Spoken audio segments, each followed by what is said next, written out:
environment for entrepreneurship, innovation, and inclusive economic growth, while also addressing the root causes of inequality, poverty, and environmental degradation. Furthermore, we must harness the power of partnerships. The achievement of the SDGs requires collaboration between governments, civil society, the private sector, and international organizations. By forging strategic alliances, we can leverage resources, expertise, and influence to catalyze change. South-South cooperation, in particular, holds great potential for knowledge exchange and mutually beneficial development. We must also reaffirm our commitment to multilateralism, as the United Nations serves as the cornerstone of our collective efforts towards peace, prosperity, progress, and sustainability. Excellencies, Seychelles, through processes like the African Peer Review Mechanism and the Voluntary National Review, seeks to consolidate gains from prevailing political and socio-economic successes. We stand ready to share our experiences and strengthen cooperation with other countries. However, rebuilding confidence in the SDGs requires transforming words into concrete actions. Firstly, development partners must deliver on the Addis Ababa Action Agenda by scaling up financing and means of implementing the SDGs. Secondly, international institutions should embrace reform to ensure that the unique needs of vulnerable countries are considered in access to development financing. Seychelles firmly believes in the critical importance of adopting a multidimensional vulnerability index that fully responds to the needs of small island developing states. Thirdly, we need to leverage effective financing mechanisms such as impact investments, public-private partnerships, and debt relief to yield greater results for development agendas like Agenda 2063 and the forthcoming outcome of the 4th SEEDS Conference in 2024. The Secretary General's SDG stimulus aimed at transforming the global financial system is commendable, and international financial institutions must collaborate to support our collective ambition for a sustainable future. Redressing these imbalances and advancing on the SDGs will only be achieved if we work together. If we are to make progress on our development agenda, we can no longer call what we are facing climate change. The point at which lives and livelihoods are lost with frightening frequency due to environmental disasters means that we are living through a climate crisis. Addressing the climate crisis is no longer optional. It is an immediate necessity. To quote the Secretary General, the era of global warming has transitioned into an era of global boiling, and leaders must lead to limit the rise in global temperatures to 1.5 degrees. Seychelles is committed to renewable energy and energy efficiency. But as a small island developing state, we lack the capacity and infrastructure to develop these solutions fully. OECD and G20 countries, as major emitters, must take decisive actions to lead in combating climate change. The establishment of the Loss and Damage Fund is a positive step, but its operationalization is crucial to compensate those most at risk. Nature-based solutions, exemplified by Seychelles' pioneering of blue bonds and the blue economy, showcase the potential for sustainable development. Transparent ocean governance offers opportunities for development and environmental protection. In this context, I pay tribute to the bold actions of SEEDs such as Bermuda and Tonga, which have purposefully moved to harnessing wave energy as feasible solutions to independent and clean energy futures. Seychelles will continue the same ambitious approach as we assume the presidency of the SEEDS DOC from Tonga. Furthermore, the SEEDS Coalition for Nature, launched by Seychelles, Belize, Cabo Verde, and Samoa, is mobilizing support for ambitious biodiversity targets. This is clear evidence that SEEDS continue to lead by example, doing more than our fair share to alleviate the pressure being exerted on our planet. It is through such trust-building cooperation that we will obtain impactful outcomes, as demonstrated by the recent adoption of the High Seas Treaty. Excellencies, to achieve the SDGs and ensure peace, prosperity and progress, and sustainability for all, we must embrace the interconnectedness of our world. Climate change knows no boundaries, poverty respects no borders, and the quest for peace requires a collective effort. Seychelles, as a nation uniquely positioned amidst the vast Indian Ocean, knows firsthand the significance of global cooperation in addressing climate change, ocean conservation, sustainable development, and maritime security. Seychelles remains committed to its pioneering role in marine conservation, protecting vast areas of our ocean and marine ecosystems. But we cannot succeed alone. We call upon the global community to prioritize sustainability, transition to clean energy, and preserve our ecosystems for the prosperity of all. Last but not least, as we rebuild from the pandemic, we must do so with an unwavering commitment to inclusivity. No one should be left behind. We must invest in healthcare systems, education, and social safety nets that guarantee the well-being of every citizen. We must promote gender equality, empower youth, and create opportunities for marginalized communities. Inclusivity is not just a goal. It is the cornerstone of a just and equitable world. Excellencies, to conclude, rebuilding trust is paramount. Trust is the foundation on which nations cooperate, and it is through trust that we foster meaningful partnerships and collaborations. We must rekindle trust among nations, between governments and citizens, and across various sectors of society.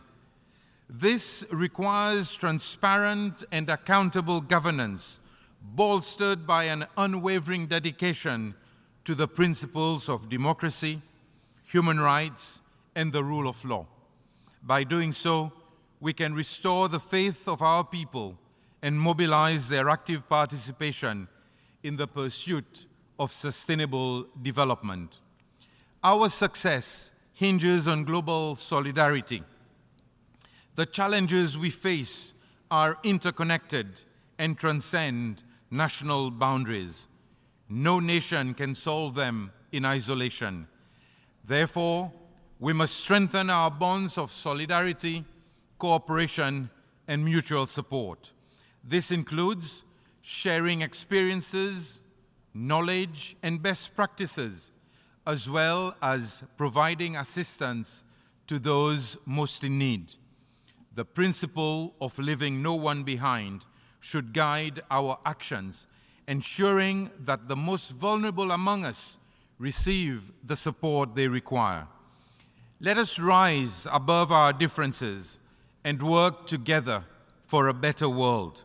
Rebuilding trust and reigniting global solidarity is not just an option, it is the only way forward.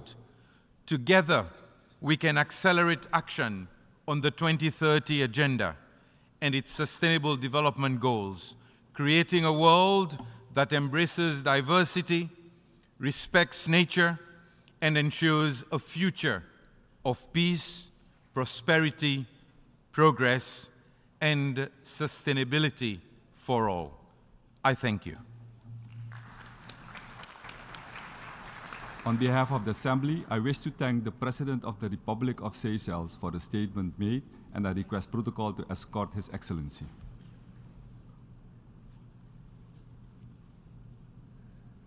The Assembly will hear an address by His Excellency Paul Kagame, President of the Republic of Rwanda. I request protocol to escort His Excellency.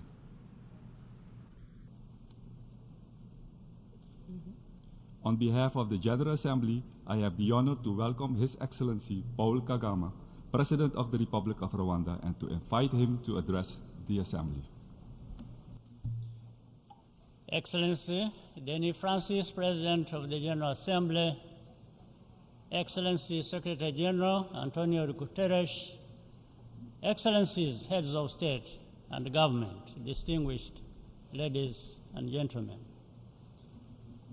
This year, the World Health Organization declared that the COVID pandemic is no longer a global health emergency. Recovery is well underway, but unfortunately, the starting line was not the same for all of us across different regions. This year's SDG Summit has once again raised the alarm about slow pace of SDG implementation, and I commend the Secretary General for the sharp focus he is bringing to this issue. Developing countries are constrained by a debt crisis, including higher costs of borrowing. This is causing economic disparities to widen and slowing down our collective progress towards the Sustainable Development Goals. The primary cause of this crisis is high interest rates in developed economies in order to correct for years of quantitative easing. At the same time, developing countries face exaggerated risk premiums for both currency and political risk, which are simply unjustified. We need serious cooperation to address this. In developing countries, we also have a responsibility to be accountable for the quality of our financial governance and the management of our natural resources. Increasing access to finance also requires reform of our global financial institutions. In this regard, we welcome the proposals of the Bridgetown Initiative, as well as the Paris Summit for a new global financing pact. Rwanda also supports the second replenishment of the Green Climate Fund to create the fiscal space for vulnerable nations to tackle climate change. Africa and small island developing states, many of which are represented in the Commonwealth, want to work with partners and be part of the solution. That is an important outcome of the recent African Climate Summit held in Nairobi under the leadership of President William Ruto. However, we must not only cool down on climate, we must also cool down on conflict. Today, there is no sign of ongoing conflicts ending anytime soon. We do not even see hope from those with the most influence that an end is in sight. Innocent lives are left alone to carry the burden of this instability. That is a profound injustice. The migration crisis is a case in point. Every year, migrants and refugees undertake dangerous journeys in search of a better future. Rwanda remains committed to working with partners, including the United Nations High Commissioner for Refugees, to contribute to a durable solution. This decision is informed by our experience and knowing firsthand the pain of losing everything and not having a place to call home. That is part of our promise to leave no one behind. We continue to need a more effective forum to manage global crises. That's why the United Nations was created in the first place. However, that does not absolutely absolve any country or region of the responsibility to address the governance shortfalls which are the root cause of instability. In this regard, I welcome the Secretary General's report on a new agenda for peace. Bilateral interventions, to which Rwanda contributes actively in various places, can provide a rapid response to a crisis situation. But to have a lasting effect, the need to pave the way for multilateral engagement and international political progress. No matter the amount of troops deployed, their mindset should be to get results which serve the interests of the people on the ground. Paying lip service to peace and getting lost in process and formalities only serves to confound the selective attention of some in the international community. We still have a long way to go. Africa urgently needs to be fully represented in bodies where decisions concerning our future are made. Just as urgently, Africa must be fully prepared to speak with one voice. Ultimately, a more effective development cooperation framework must give equal weight to everyone's needs and priorities. That is what builds fair and equal partnerships and a more just and peaceful world. That's what we all claim to want, even as we too frequently fall short. In that spirit, allow me to commend the United Nations Development Program, led by Akim Steiner, for the Timbuktu initiative to strengthen the African startup innovation ecosystem. This week, the International Telecommunications Union, led by Doreen Bodan Martin, together with UNDP, unveiled a major new initiative on inclusive digital public infrastructure. Rwanda is very happy to be associated with these efforts, which show the United Nations at its best. For Rwanda, the source of our solidarity comes from our commitment to never allowing a repetition of the tragedy that was inflicted on us nearly 30 years ago. We continue to remain grateful to all who have accompanied us on our journey as we plan to commemorate the genocide against the Tutsi for the 30th time in April 2024. To conclude, I look forward to welcoming leaders at the third United Nations Conference on landlocked developing countries, which Rwanda will host in June 2024. I thank you for your kind attention. On behalf of the Assembly, I wish to thank the President of the Republic of Rwanda for the statement made, and I request protocol to escort His Excellency.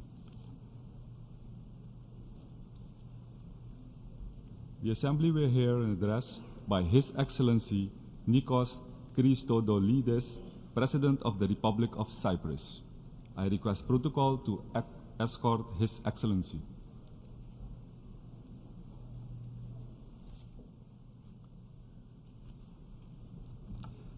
On behalf of the General Assembly, I have the honor to welcome His Excellency Nikos Christodoulides, President of the Republic of Cyprus, and to invite him to address the Assembly. Mr. President, Your Excellencies, on the 26th of July 1946, in San Francisco, our predecessors pledged to save succeeding generations from the scourge of war, which twice in our lifetime has brought untold sorrow to mankind. To unite our strength to maintain international peace and security. To settle their international disputes by peaceful means and refrain from the threat or use of force against the territorial integrity or political independence of any state. These pledges were the promise of our predecessors bestowed upon us for the future. The UN Charter, ladies and gentlemen, is a promise, not a reality. If we are complacent in our actions, the words are not worth the paper on which they are written. The horrors of the Second World War, which began in Europe and consumed the world, brought nations together. We, assembled here today, must live up to the obligations prescribed in the UN Charter to proclaim never again. Make no mistake, we bear responsibility to ensure the world does not drift into the horror of war. This is our mandate. Do we have the courage? Do we have the resolve to make peace our top priority, to honor the foundations of the United Nations, and to assure its continued relevance? Our predecessors harbored an admirable sense of their own personal accountability to the future. I believe it is that sense of personal responsibility from the individual that underpins the idea and the reality of a United Nations throughout the world. Our predecessors also knew that the path to peace would be challenging. They had the resolve, the deep belief, the knowledge that it will require the ability of all people to come together to make peace a reality, so that their children and the generations to come, so that our children today will not be scarred by another world war. But they also had the greatest of all impetuses. The world, the leaders that came before us inherited ashes, not institutions. They had no choice but to look to multilateralism, to international law, respect for the sovereignty and the territorial integrity of all states. Today, as we stand on the shoulders of our predecessors, we remain accountable to deliver on the vision of peace that sparked the creation of this resilient organization. Will we be worthy and equal to the challenge? Can we act with a sense of urgency without which we too will fail? Excellencies, as a historian by training, I believe adamantly that history serves as an invaluable compass as the most valuable source of lessons.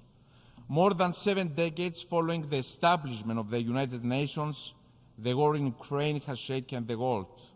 It reminds us that never again is a rallying cry, a sacred promise that is fragile and one that we need to protect with all of our resolve.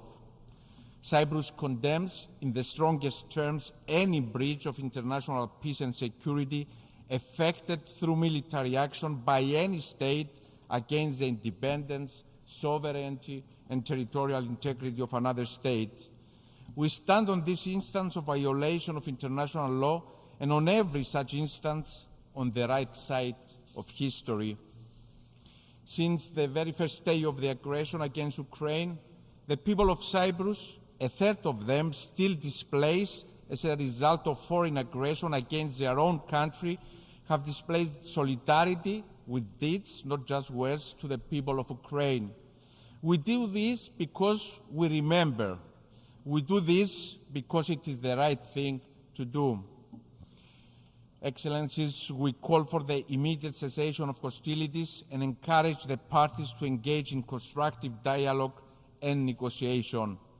The world must support this effort not only because history demands it, but also to ensure the world steps back from the edge of a war that could reduce this institution to rubble. Mr. President, the invasion of Ukraine is not the first instance that use of force was used against a sovereign nation in Europe following World War II. Just like Ukraine, in Cyprus, the UN Charter and international law continue to be violated. In 1974, Turkey invaded Cyprus and since then, 49 years on, occupies European territory, and its people, Greek Cypriots and Turkish Cypriots, continue to suffer the consequences of invasion, occupation, and division. They are deprived of their fundamental freedoms and human rights. Europe, which decades ago witnessed the worst horrors humankind has ever committed against self, remains fractured as long as Cyprus is divided. Born in 1973, only a few months before Turkey invaded Cyprus, I have witnessed my people mourn, persevere, rebuild forever with a burning desire for peace and reunification. The invasion violently displaced hundreds of thousands of Cypriots, and Turkey continues to occupy approximately 37% of the territory of the Republic of Cyprus. The families of the missing persons desperately await for information on the fate of their loved ones. The enclaves stoically await the end of the division. One of the lessons we are reminded of by the recent invasion of Ukraine is that in the absence of lasting, viable peace, the resulting fragility can lead to destabilization with far-reaching consequences, not just for the country concerned, but for the region to which it belongs and for the world at large. Ukraine has exemplified in the darkest manner that a threat to peace somewhere is a threat to peace everywhere. In the absence of a peace path and process in Cyprus, there is a serious risk, and one that we have seen materialize in the recent past, of further violations of international law, which create instability and with ramifications well beyond Cyprus.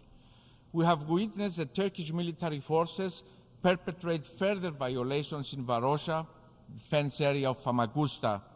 Since 1974, Varosha has been held hostage and rendered a ghost town, contrary to UN Security Council resolutions that call for its return to its lawful inhabitants who left their livelihoods, their dreams, and their hopes between those fences. We have witnessed in our maritime zones, and we have witnessed more recently in the buffer zone, where attacks on UN peacekeepers by Turkish forces horrified and alerted us again to the urgency of peace in Cyprus. That is why the resumption of negotiations firmly anchored on the agreed framework, is my absolute priority. The current status quo cannot be the future of Cyprus. It cannot be the future for Cypriots. As President of the Republic of Cyprus, I believe in peaceful coexistence because despite growing up in a divided country, I also grew up in a country filled with hope or reunification, to stories of all Cypriots living together in peace, united by the land they shared. The new generation of Cypriots is also eager for peace, and that gives me hope and courage. Ahead of my journey to New York, I received a plethora of messages from my Turkish Cypriot compatriots, particularly from the younger generation, calling me to exert every effort to reunify Cyprus. My message from this podium to my Turkish Cypriot compatriots, to all Cypriots, is that I hear their call for peace. I understand their concerns, and I assure them that I will spare no effort to make our common dream of reunification and peace on our island a reality. And I want to be able to tell them that the world, the United Nations, the living words of the UN Charter also hear their call for peace. Excellencies, I stand in the General Assembly for the first time, fully aware of the responsibility that has been bestowed upon me to do my utmost to safeguard the future of the Cypriot people, Greek Cypriots and Turkish Cypriots alike, who want to end the division of their country, to coexist and to co-create. Working towards peace in Cyprus is my absolute priority, and I want to take today's opportunity to also send a personal message to President Erdogan. There is not and never will be another basis for a settlement of the Cyprus question to that dictated by the UN Security Council resolutions.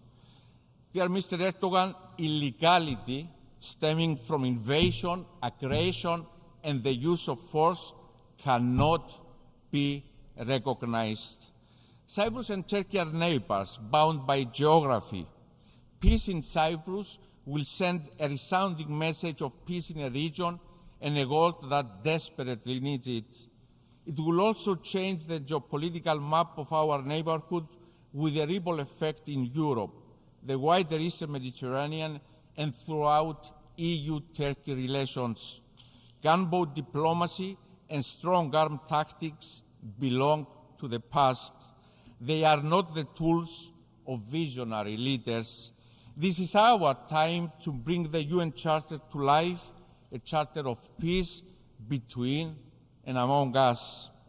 No one stands to gain from conflict and division.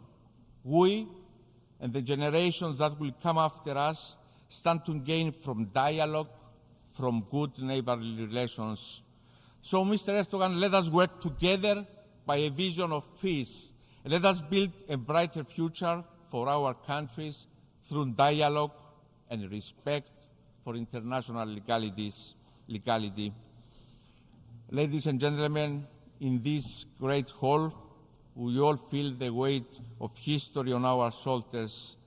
The great women and men who have given us this organization and institutions expect us to strengthen them, grow them, and to take personal responsibility for their future. I'm here today with clarity of purpose and determination.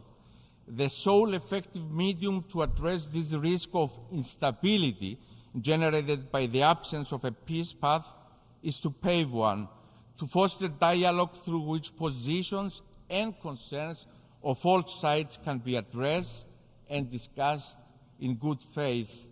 I stand ready to negotiate boldly and courageously on the Cyprus question in good faith, always within the agreed UN framework that call for a bizonal, bicommunal federation with political equality as defined by the relevant UN Security Council resolutions. At a time when international legality is under attack, international law, the UN Security Council resolutions must prevail.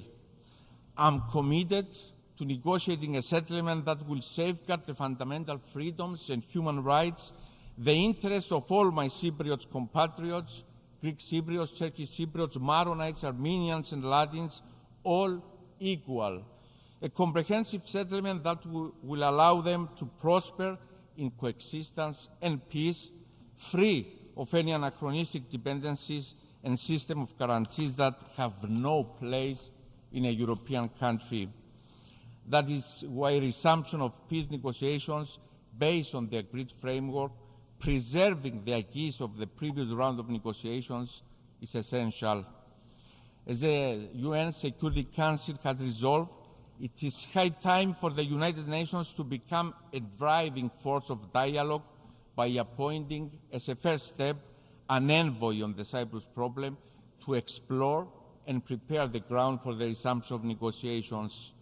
The United Nations and its Secretary General have the responsibility prescribed in the UN Charter to act as a catalyst for peace in Cyprus. In doing so, it can be facilitated by the European Union, which also has the tools necessary and which has expressed its commitment to deliver so as to reunify its last divided member state. Just like the United Nations, the European Union is also a project of peace.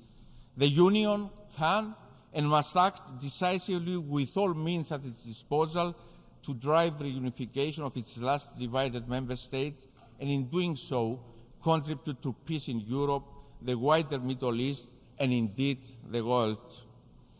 Distinguished delegates, the theme of this year's General Assembly focuses on the 2030 Agenda and its sustainable development goals towards peace, prosperity, progress, and sustainability for all.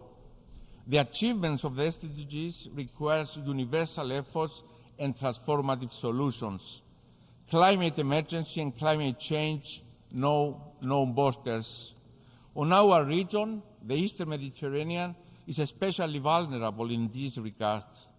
The raging wildfires and the floods during the summer are a somber reminder of the fact that we are failing to act at our own peril.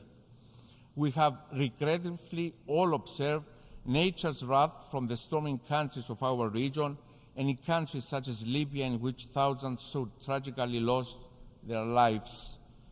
To this end, Cyprus is actively participating in a new international climate change initiative to address the specific needs and challenges countries are facing in our neighborhood to advance mitigation actions.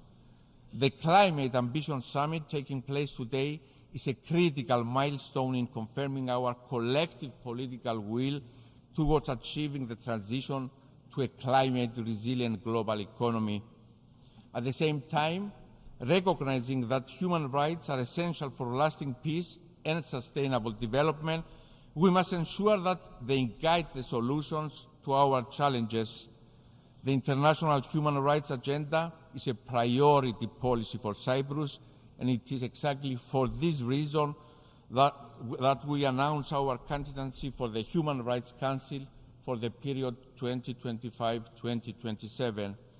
As an European Union member state, we are committed to action against gender-based violence, and we have also joined the Secretary General's Circle of Leadership on the prevention of and response to sexual exploitation and abuse in the United Nations.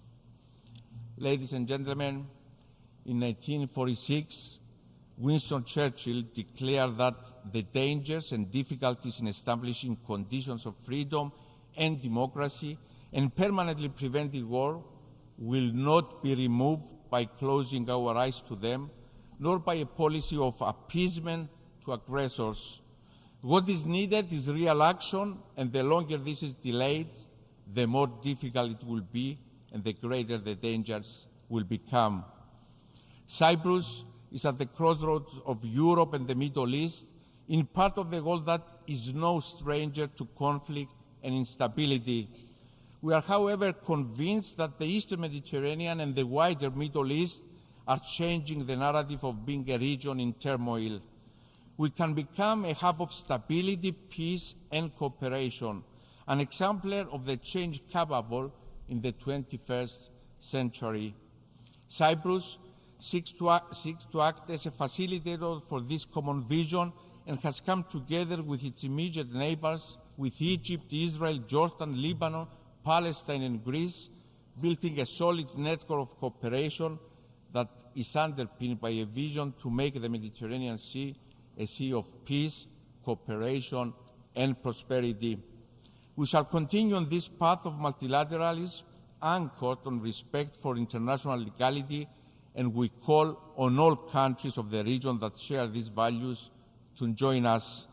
This is, after all, the essence of the guiding principles that founded the United Nations 78 years ago.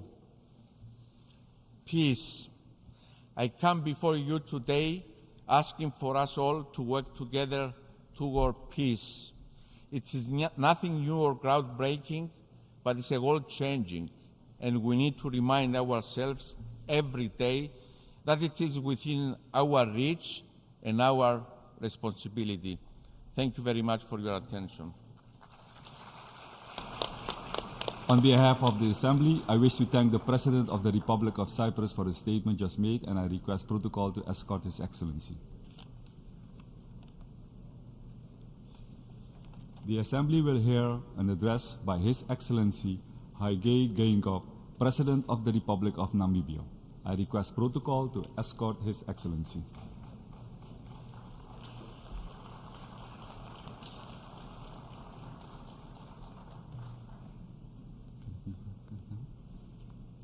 On behalf of the General Assembly, I have the honor to welcome His Excellency Hage Geingob, President of the Republic of Namibia, and to invite him to address the Assembly.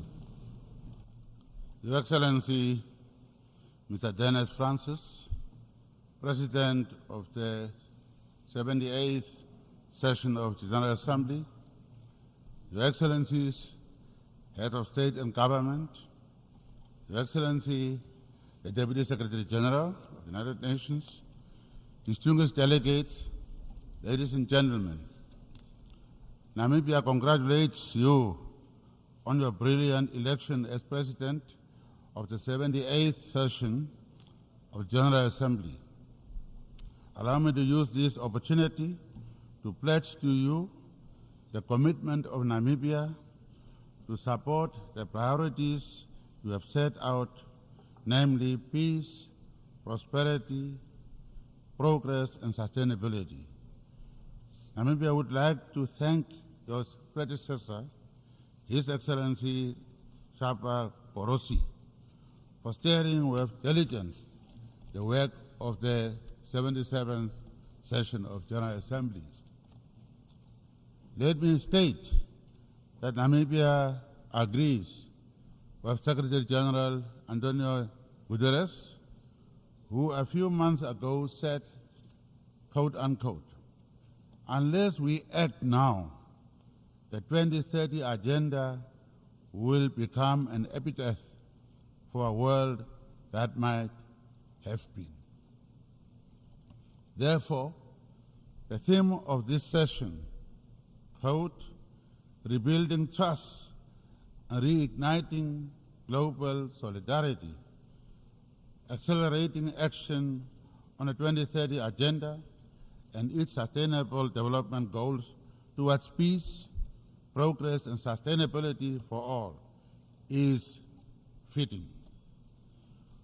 With the onset of COVID-19, the number of people living in extreme poverty rose for the first time in a generation. It demonstrates that the fact at midpoint to the global goals, we face the stark reality that we will miss our goals and targets. This 78th session serves as a clarion call to reset and to work in the true spirit of partnership for better results on the ground. Indeed, the world is in a state of flux, and progress is uneven. Taking cognizance of the interconnectivity between all the goals and targets, we should accelerate investments in healthcare, renewable energy, education, clean water, and sanitation. The terrifying gap between wealthy and the marginalized is not just a moral concern, but also a threat to political stability and harmony. We are therefore duty-bound to create an environment where prosperity is shared and is inclusive.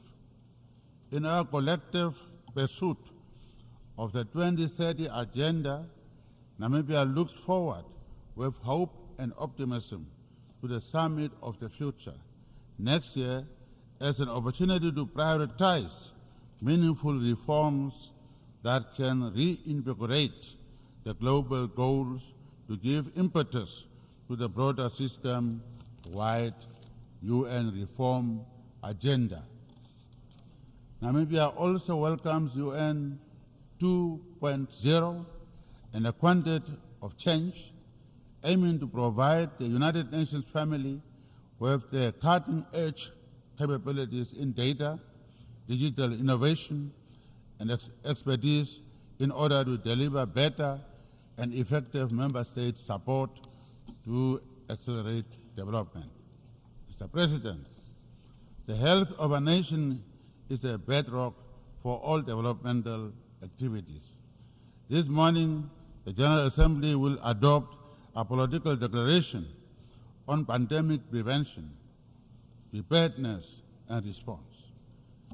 Pandemics have long been formidable adversaries that disproportionately wreak havoc in the socio-economic fabric of developing countries.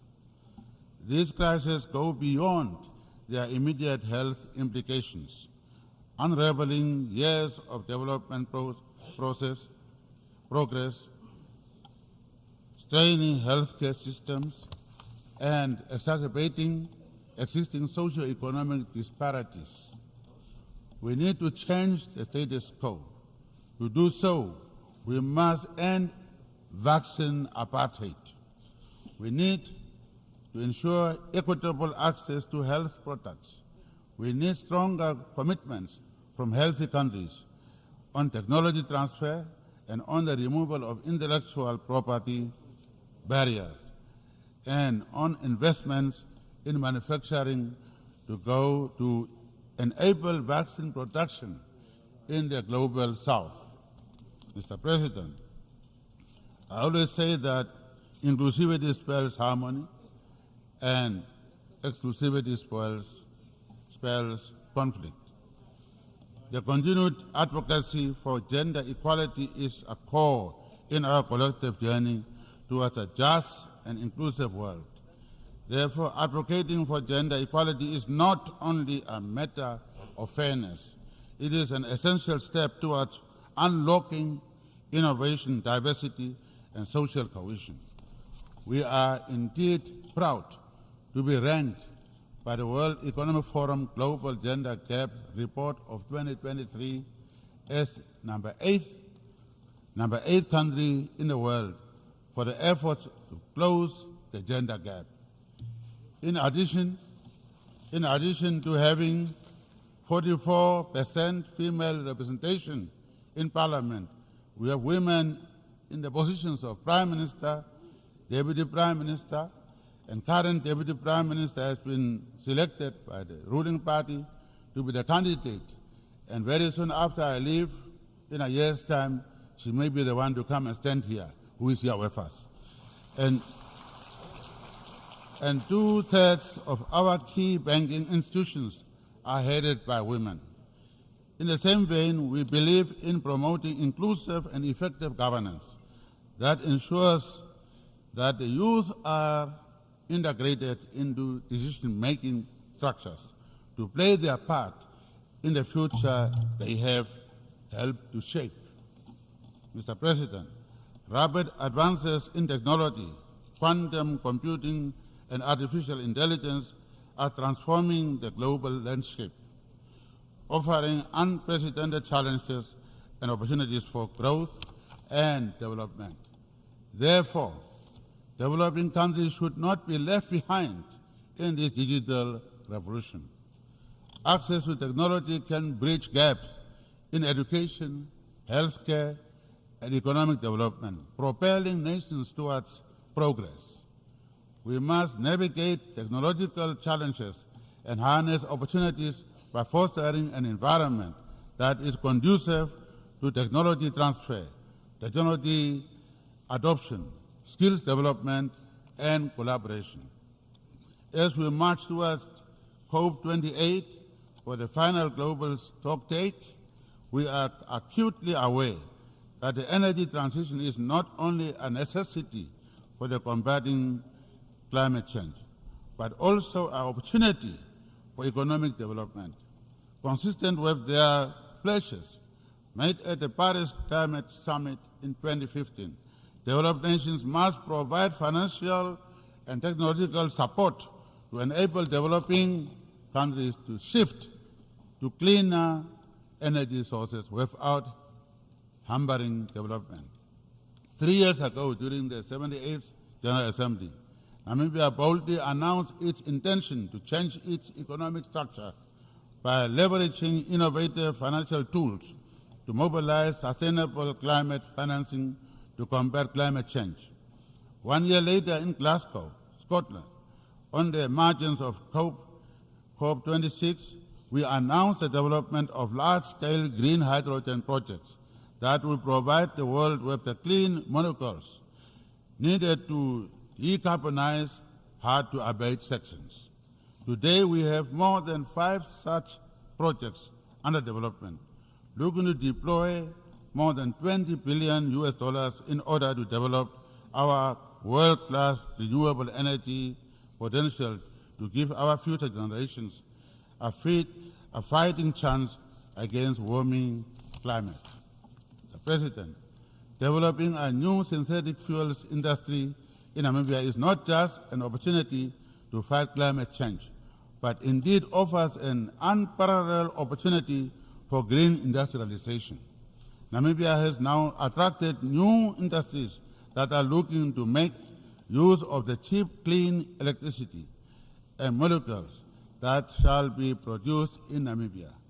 One such pioneering example is the Oshivala project by Hage Iron, which plans to use Namibian-produced green hydrogen to deliver the first industrial production of iron at net zero emissions.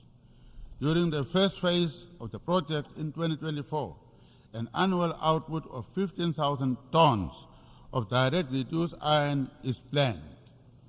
Oshivala will be one of the biggest primary production sites of green iron worldwide and is expected to sequestrate 27,000 tons of carbon dioxide emissions per year, equivalent to 50% of the carbon dioxide emissions of Namibia's entire power industry today. In order to transport the clean molecules to their final destination, shipping, which is yet another hard-to-abate sector, will also need to deploy innovative solutions. This is why Namibia is now developing green shipping corridors with Mars, McKinney, Mola Center for Zero Carbon Shipping, as we look to map and fund the development of carbon-neutral maritime value chains, from production, transportation, storage, and consumption of clean fuels and carbon-free products made in Namibia and traded with the world. We are working with Campaign Maritime Belge, a shipping company from Belgium, with plans to build a clean ammonia bunkering facility in Walvis Bay at a cost of more than €2.2 billion in partnership with Namibia's own Oldhaven lease company. On the 28th of September 23, this partnership named Plenary as expected to reveal plans to construct their first Namibian green hydrogen multimodal service station. I always say that you do not make peace with your friends. You make peace with your enemies. Punitive measures imposed for over half a century on the Republic of Cuba have brought untold hardships that have disenfranchised the Cuban people. The embargo against the Cuban people remains unjust and must therefore be lifted. Namibia appeals to the United States of America to remove the Republic of Cuba from the list of state sponsors of terrorism, as there is no evidence to support such classification. Selective punitive measures against Zimbabwe and Venezuela must also be lifted, as these measures constitute the greatest obstacle to the implementation of 2030 Agenda for Sustainable Development. The United Nations Charter remains an important source of inspiration, reflecting the commonality, agreed upon values of diplomacy and peaceful coexistence. We regard the Charter enshrined rights to self-determination for all peoples as essential. This rings true for the people of Western Sahara. While our right to self-determination has been upheld, the people of Western Sahara continue to remain under occupation. We recall how Morocco supported our right to self-determination, and now we call on them to do the same for the people of Western Sahara. Similarly, the people of Palestine yearn to transition from the inhuman conditions of oppressive rule. Namibia is therefore pleased with the decision of the General Assembly to submit to the International Court of Justice a request for an advisory opinion on legal consequences arising from the ongoing violation by Israel of the right of the Palestinian people to self-determination. Mr. President, the challenges we face today are not insurmountable. By holding hands and by renewing our commitment to multilateralism, we can reverse the worst effects of the unprecedented global challenges of global warming, global inequality, pandemics, and conflicts. By holding hands, we have it within us to act now and to build the world we want. In that world, no one should feel left out. I thank you. On behalf of the Assembly, I wish to thank the President of the Republic of Namibia for the statement made, and I request protocol to escort His Excellency.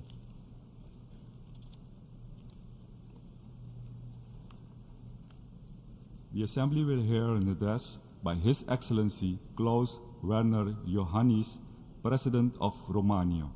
I request protocol to escort His Excellency.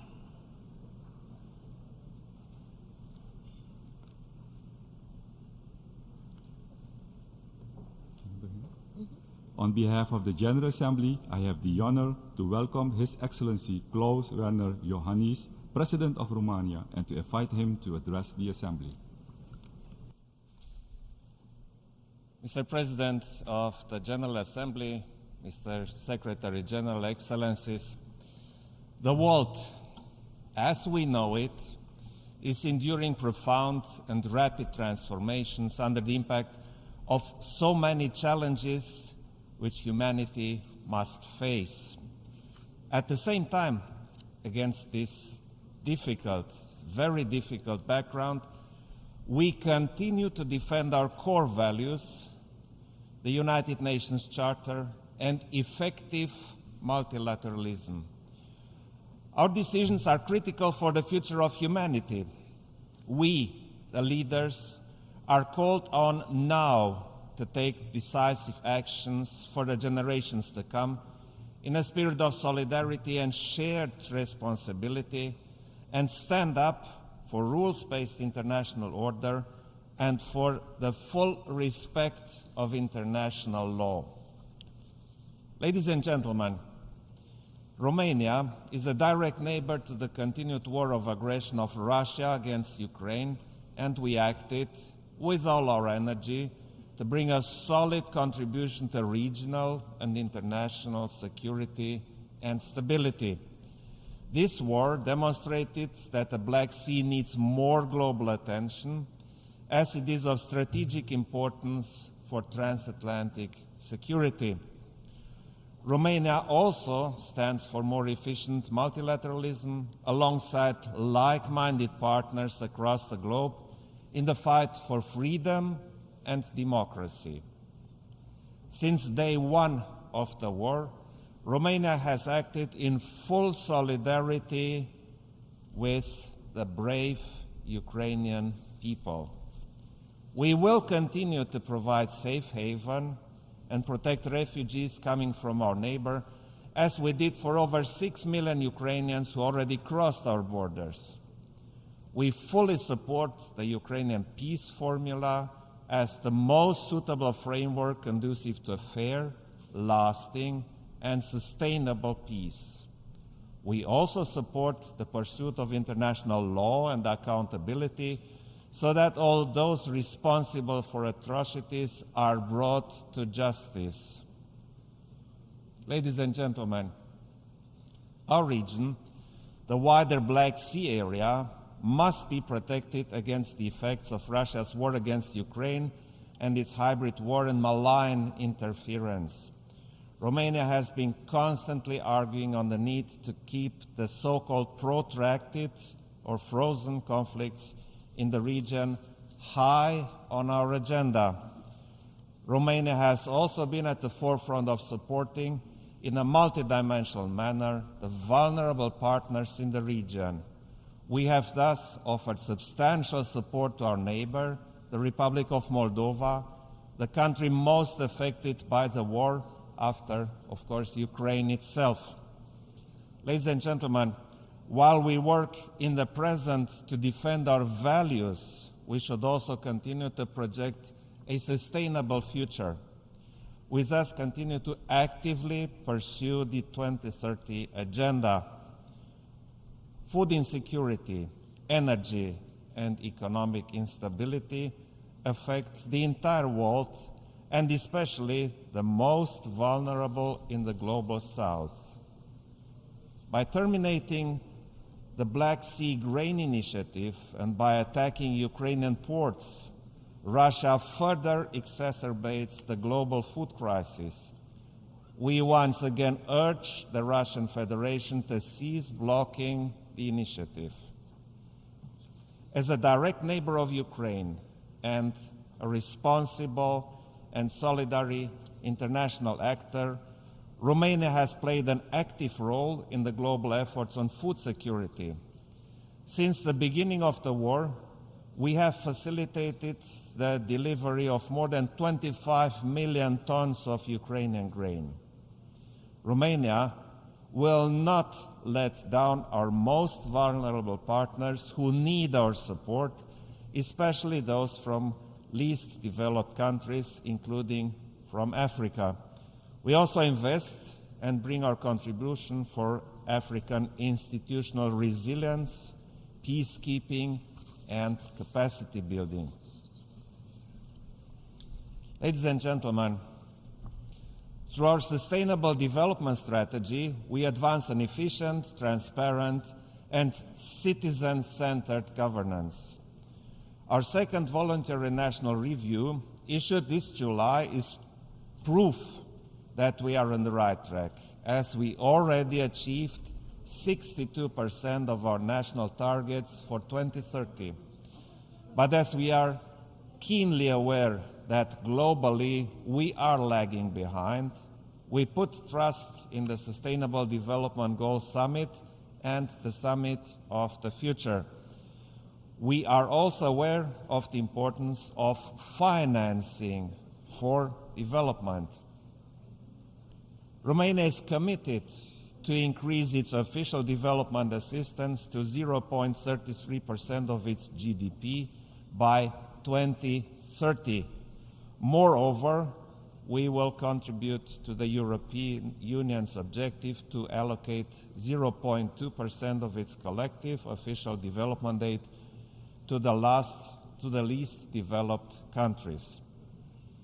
Distinguished audience, the devastating effects of climate change, pollution, and biodiversity loss, as well as energy insecurity and disinformation, are our global concerns. Romania's efforts in combating these challenges are visible.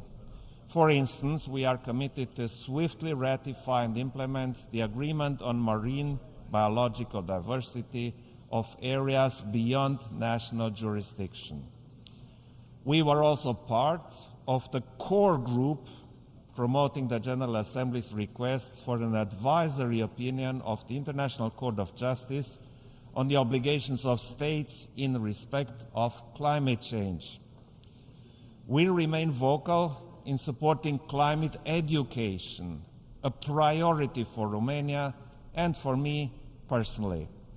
I also strongly believe that the climate and security nexus should be more prominent on the United Nations agenda, including in the Security Council. We hope that the Climate Ambition Summit and the COP28 will mobilize the political will to keep the 1.5 target alive. We must accelerate a just energy transition and emissions reduction while ensuring energy security. Countering disaster risks also requires joint efforts, and the Emergency Platform Initiative is a step in the right direction. Romania actively participates in international assistance missions, shares best practices, and offers training on response measures. In our endeavors, we should use the opportunities brought by digitalization, innovation, and new technologies, as well as the strategic investments in renewables as enablers of sustainable development. At the same time, Romania welcomes the Secretary General's initiative for a code of conduct for information integrity on digital platforms. Distinguished audience, in the current geopolitical context, the key for an efficient multilateralism is to ensure its successful reform, which cannot be delayed any longer.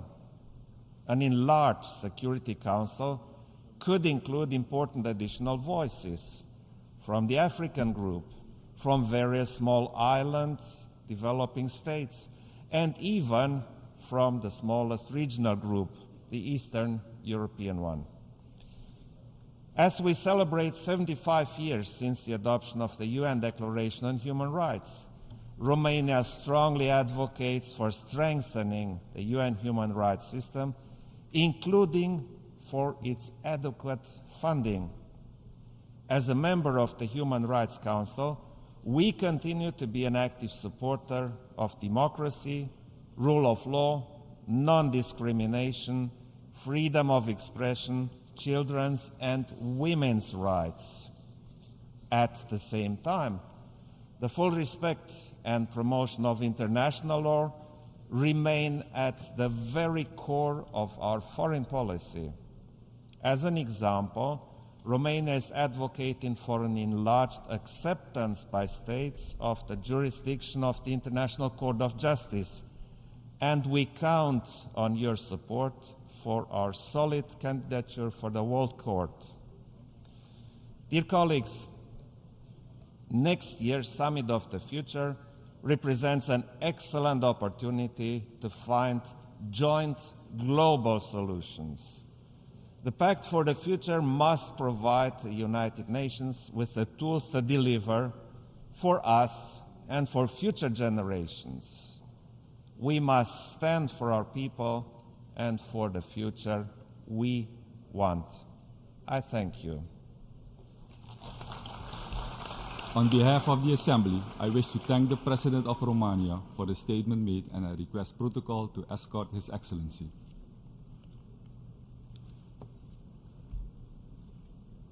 the Assembly will hear an address by His Excellency Chandrikapersad Santokhi, President of the Republic of Suriname. I request protocol to escort His Excellency.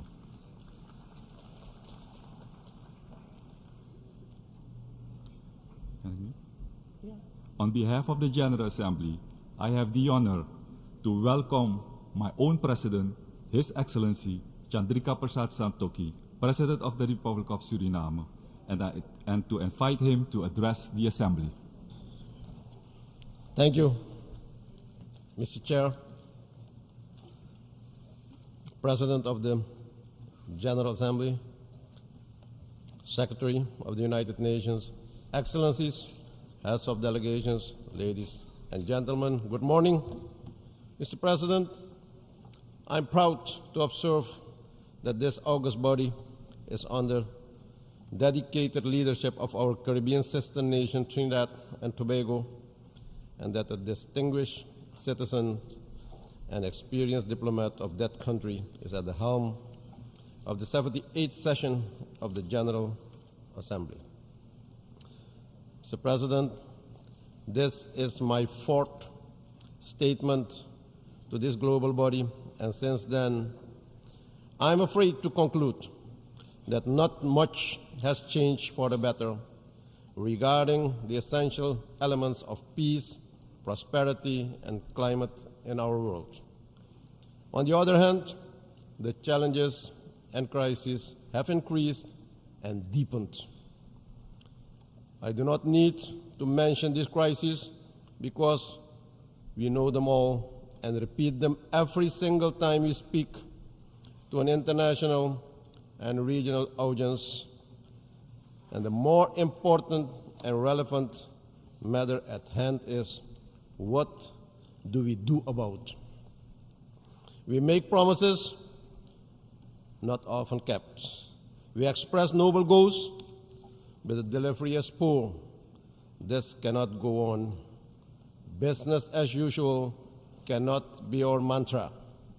No country is spared of the effects of this crisis, especially developing countries like my own country, Suriname. And no country can solve these challenges alone. It is worth mentioning that we humans are responsible for these crises, and we must take responsibility for them, and we must also express collective leadership to solve these problems effectively. A new approach of the conceptualizing our relationships is needed to adequately address this crisis. A new kind of multilateralism that is more just, effective, and forces us to unite. One that will demonstrate respect and commitment to international law and cooperation. It is therefore of utmost importance to transcend national interests and look to our common goals, and we must put aside ideological differences to constructively deliver for the prosperity of our people and the protection of our planet. We simply cannot expect durable solutions in a rapidly changing world if we do not reset the buttons. Mr. President, as world leaders, we have stressed that upholding firm commitments to international principles and international law, the principles of the United Nations Charter, and effective multilateralism are a conditio sine qua non to address these global challenges and threats. The role of the United Nations in defense and upholding of these principles through dialogue, constructive engagement, and concrete action remains crucial. Therefore, a strong, determined, and united United Nations is a must. Mr. President, the multiple global and national crises, such as debt burden, domestic effects of climate change, the financial economic downturn following the COVID-19 pandemic, the impact of the raging war in Ukraine, have put tremendous pressure on the implementation of the SDGs on a major scale. Limited financial and technical resources had to be allocated for many emergencies just to make sure that no one was left behind. Mr. President, let us remember that building resilience and leaving no one behind is not a choice. I want to reiterate that for small developing countries with a low-lying coastal area, the fiscal pressure due to other crises beyond our doing is a real and a daily problem. However, I remain of the view that the earmarked transformation envisioned by the 2030 SDG agenda remains both possible and essential. Mr. President, as we know, food security is a major challenge. And just a few days ago in Cuba, I stressed the importance of science, technology, and innovation to increase food production and optimize the inputs needed to make agriculture more productive. And during my visit, Mr. President, I personally experienced the negative impact of the long-standing embargo, an embargo that does not achieve what it was meant for. The CARICOM Food Security Program is an example to reduce the region's food import bill by 25% by the year 2025 and promote local production with modern technology. Mr. President, the reach and impact of digital technologies will only continue to increase in the coming years, and it is crucial that the benefits of this innovation are leveraged to ensure an accessible, transparent, safe, and secure, digitally transformative environment. To implement this comprehensive strategy in a coherent manner, my country has recently designed and adopted a National Digital Strategy 2023-2030. Mr. President, the political, humanitarian, and security environment in Haiti is deteriorating. While I appreciate the efforts made so far to assist in finding an immediate solution, much more political efforts need to be made to translate the intentions into real actions. The people of Haiti are looking toward a regional and international community for assistance. At the same time, the Haitian stakeholders, which are divided in opposing groups, must demonstrate the will to dialogue and reach consensus for a way forward in the shortest time possible. Mr. President, another climate conference of the parties, COP28, is on our doorstep as we are amidst in the reality of the increased intensity of the devastating global impact of climate change. It is regrettable to admit that despite some efforts, the world is still far from reaching the required level of emissions. And to prevent irreversible damage to our global environment and society. And we are bearing the brunt. While Suriname currently is experiencing extraordinary high temperatures resulting in challenges with regard to the availability of drinking water, inland areas are increasingly flooded by heavy rainfall, and coastal areas are threatened by the rising of the seawater level. As a consequence, the people living in remote parts of our vast interior are deprived of work, education, basic utilities, and food security is under threat. As one of the only 3 carbon negative countries in the world, Suriname remains committed and continues to play its part in protecting the planet through national actions, but also through engaging in strategic international public and private partnerships that will contribute to remaining carbon negative for now and also for the future. We cannot go to Dubai in less than 2 months and hear the same analysis, the same stories, the same policies, the same speeches with noble goals, the same promises, and after that, nothing happens. Ladies and gentlemen, yes, it takes too long to make the required decisions that will have a meaningful impact and all will improve our living conditions. We need easier access to climate financing to implement mitigation and adaptation policies. We must walk the talk regarding loss and damage. We must join efforts that call for compensating highly forested countries for the so-called removal credits, as these countries so far have acted as carbon sinks for the whole world without any compensation. Mr. President, many of us have raised the urgent and comprehensive reform of the international financial architecture as the most critical issue to address the economic, financial, and environmental challenges faced by developing countries. An integral part of this reform process must include the discussion on new ways of classifying countries.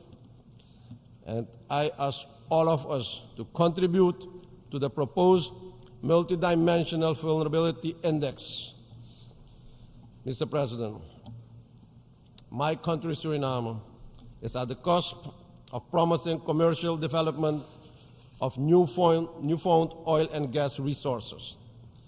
These developments and also the capital generation will allow us to provide for our population a social, health, and education system that will facilitate increased production in other sectors, creating a sustainable future for the current and the next generations. Suriname has, over the past 3 years, gone through a financial and economic reform process whereby my country people, citizens, had to sacrifice in many ways. Coupled with the COVID pandemic, the impact of climate change, the effects of war in Eastern Europe, and a high debt burden, the impact on the people in my country was even worse. I want to assure that the international community that my government is committed to remain a carbon negative country with an enormous biodiversity pool and a low deforestation level.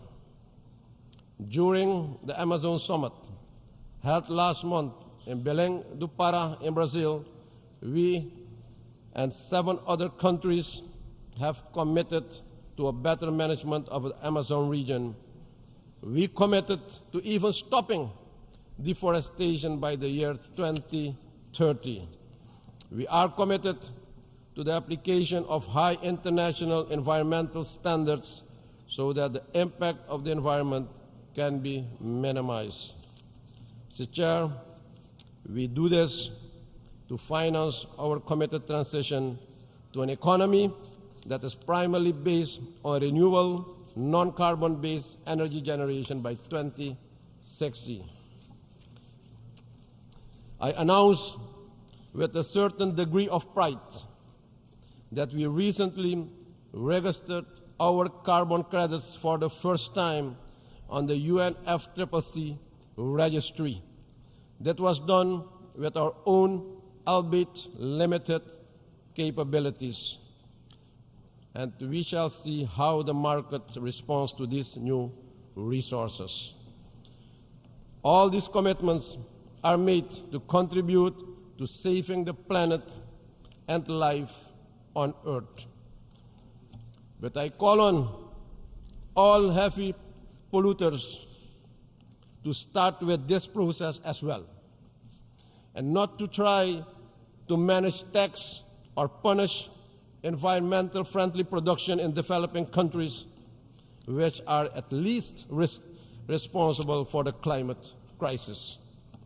Real change must particularly come from the more developed countries. In closing, Mr. President, together, let us harness our collective strengths, knowledge, determination to create a world where resilience and inclusivity are not just aspirations, but realities. Only through joint efforts we can build a future where no one is left behind and where the Sustainable Development Goals become a shining beacon of hope and progress for all. We owe this to the current and future generations, and I appeal to all of us to work constructively and collectively towards a better and a new world order, and to recommit to the original goals of the Charter of the United Nations, but now, ladies and gentlemen, with more dedication, with more passion, and with more love for each other. I thank you, and may God bless you all. Thank you. On behalf of the Assembly, I wish to thank the President of the Republic of Suriname for the statement just made, and I request protocol to escort His Excellency.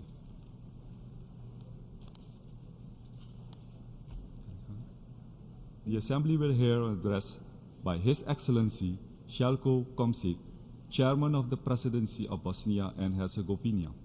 I request protocol to escort His Excellency. On behalf of the General Assembly, I have the honor to welcome His Excellency Zeljko Komsic, Chairman of the Presidency of Bosnia and Herzegovina, and to invite him to address the Assembly.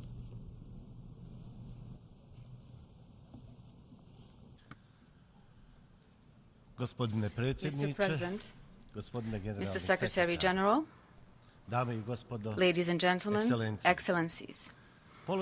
Building on the theme of this year's session of the United Nations General Assembly, which is rebuilding trust and reigniting global solidarity, accelerating action on the 2030 Agenda and its Sustainable Development Goals towards peace, prosperity, progress and sustainability for all.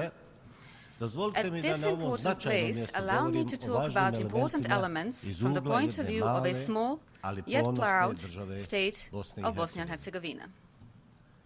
For this part, Bosnia and Herzegovina has given support to the 2030 Agenda, especially its goals that to the greatest extent concern the creation of the world and the environment in the United Nations member countries in a way that we as states and their societies are prepared and specially trained to implement all the steps that will lead us to self-sustainable development.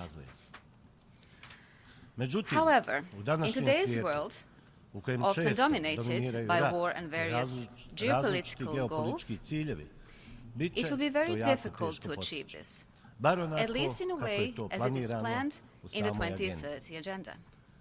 For this reason, I specifically wish to emphasize that the first steps which we must start our activities with is the one that will lead us to permanent peace as the world's priority #1, and then to other mutually related activities in order to have our countries and societies ready for solidarity and progress. These activities are by no means easy, and they require lots of wisdom, planning, and good management of all processes and procedures that can lead us to the implementation of the Agenda 2030. If we start from the premise offered by the theme of this year's session of the United Nations General Assembly, which talks about building trust and encouraging global solidarity, then I feel free to point out in few sentences the elements that could possibly make achieving these goals difficult. At the very beginning, I take this opportunity to remind you that migrations are one of the elements of the Agenda 2030, trying to be dealt with systematically and with specific governance.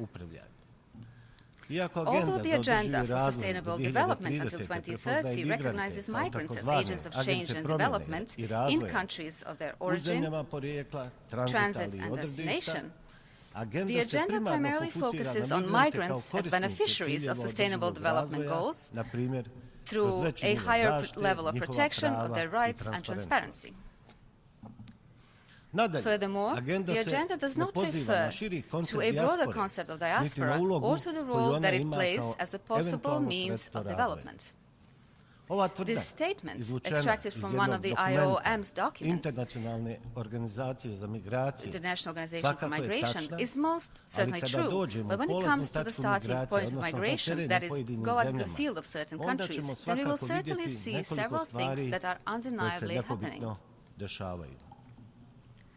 The current form of migration management has reached such a stage where large and powerful countries, for their own benefit, carry out a certain type of selection of migrants in such a way as to select the best and most educated among them, such as doctors, engineers, scientists, and other highly qualified persons, and are ushering them to larger countries where their knowledge and abilities are exploited exclusively for the benefit of these larger systems. In larger countries and larger systems, such selected migrants can be agents of change or bearers of various improvements, but at the same time, the potentials and capacities of smaller countries from which the migrants come from are being weakened. Small countries, in addition to losing their best quality personnel, are also losing all investments made, including the financial ones, the investments made in creating these highly qualified profiles. Of course, it is completely clear that there is such a form of migration in which large groups of people are trying to escape war and horrors of war. But there is also what we call economic migration, through which migrants are being directed based on their potential and capacity. In both cases of migration, large countries and their larger systems are the ones who are doing the selection and choosing the best profiles of migrants in line with their needs and aspirations, while at the same time, systemic weakening of small countries from which the migrants come from is taking place. So what do I mean by this? In short, it is difficult to talk about building trust while larger countries and their large systems are taking over the population of smaller countries through migration, and simultaneously smaller countries are emptying out, resulting in the creation of an environment in which poverty develops and completely prevents any form of development in economic and social sense. Thus, a direct attack is made on the possibility of creating prerequisites for self-sustainable development in smaller countries. From the point of view of my country, Bosnia and Herzegovina, it's very easy to provide additional arguments and proof confirming this matter. In my country, there is a significant outflow of population going to larger and more developed countries, mostly to countries we view as Western democratic countries.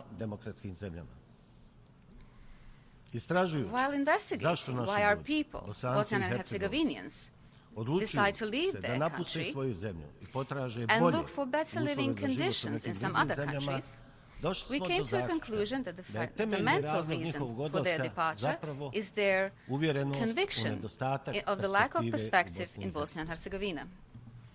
When we took into account that our people have stated as one of the basic shortcomings of the perspective in their country, we saw that it refers to how, specifically, the political system in Bosnia and Herzegovina does not entail complete democracy, but rather a form of ethnocracy, or a system in which elections for government institutions, exercise of power, distribution of jobs in the state, even in the real sector, are primarily based on ethnicity as a prerequisite. In such a system, you usually don't have the best people in key positions, people who, with their knowledge and abilities, can build a political, economic, and social system in Bosnia and Herzegovina. On the contrary, you have ethnically and politically suitable staff who can hardly be expected to lead the overall progress of the country. This value system has been going on for a very long time. In such a system, the key jobs are not performed by the best and most qualified people, but by the politically and ethnically suitable ones. The current political system in Bosnia and Herzegovina, based exclusively on ethnic and then on political affiliation, completely degrades democracy as an important principle for creating an environment with equal opportunities for all people. Such a system, which guarantees participation in government to certain political actors and their ethnically based political parties, has the form of former and current totalitarian systems in which power is exercised in an autocratic manner through autocratically inspired political actors. As a result of this unfinished political system, we have a slow development of the country while such politics obstruct what, in my opinion, is one of the key goals of my country, its path to membership in larger supranational systems such as the European Union or NATO alliance. The irremovability or particularly difficult replaceability of the authorities creates such an environment where even the authorities themselves no longer work for the benefit of their citizens because they feel that there is no need for such a thing. The distribution of power and social power is already guaranteed to them in advance by the system itself, a system based on ethnicity.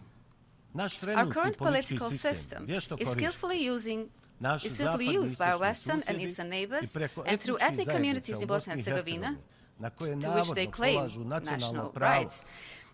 They are running Bosnia and Herzegovina not with the primary aim of helping the members of these ethnic communities, but with the aim of dividing Bosnia and Herzegovina or making it meaningless as a state. Our two neighbors, through the ethnic communities in Bosnia and Herzegovina, to which they strive to claim every right, even 27 years after the aggression they had carried out over Bosnia and Herzegovina, are in this manner making an attack on the sovereignty of our country, which makes it almost completely impossible to have any democratic development of Bosnia and Herzegovina. This practice also violates the minimum of interstate trust, because unfortunately our neighbors are not investing sincere energy with the goal of building interstate cooperation, but are rather investing energy in weakening our state.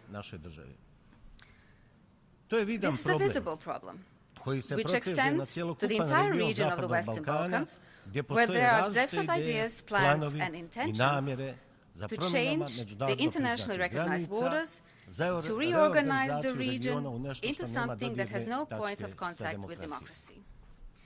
For such activities and policies, neighboring countries very often have, at first glance, surprising and unexpected support from countries that we consider to be democratic liberal states and societies, but certainly also from those that are not democratic, and that we recognize today as aggressor states with authoritarian regimes. Regretfully, there are many, both in the East and the West, who believe that their barely hidden support for those who want to completely control and ultimately divide Bosnia and Herzegovina will bring stability to the Western Balkans. We, who represent the state of Bosnia and Herzegovina here at the United Nations, believe that this will not bring either stability or progress in the Western Balkans.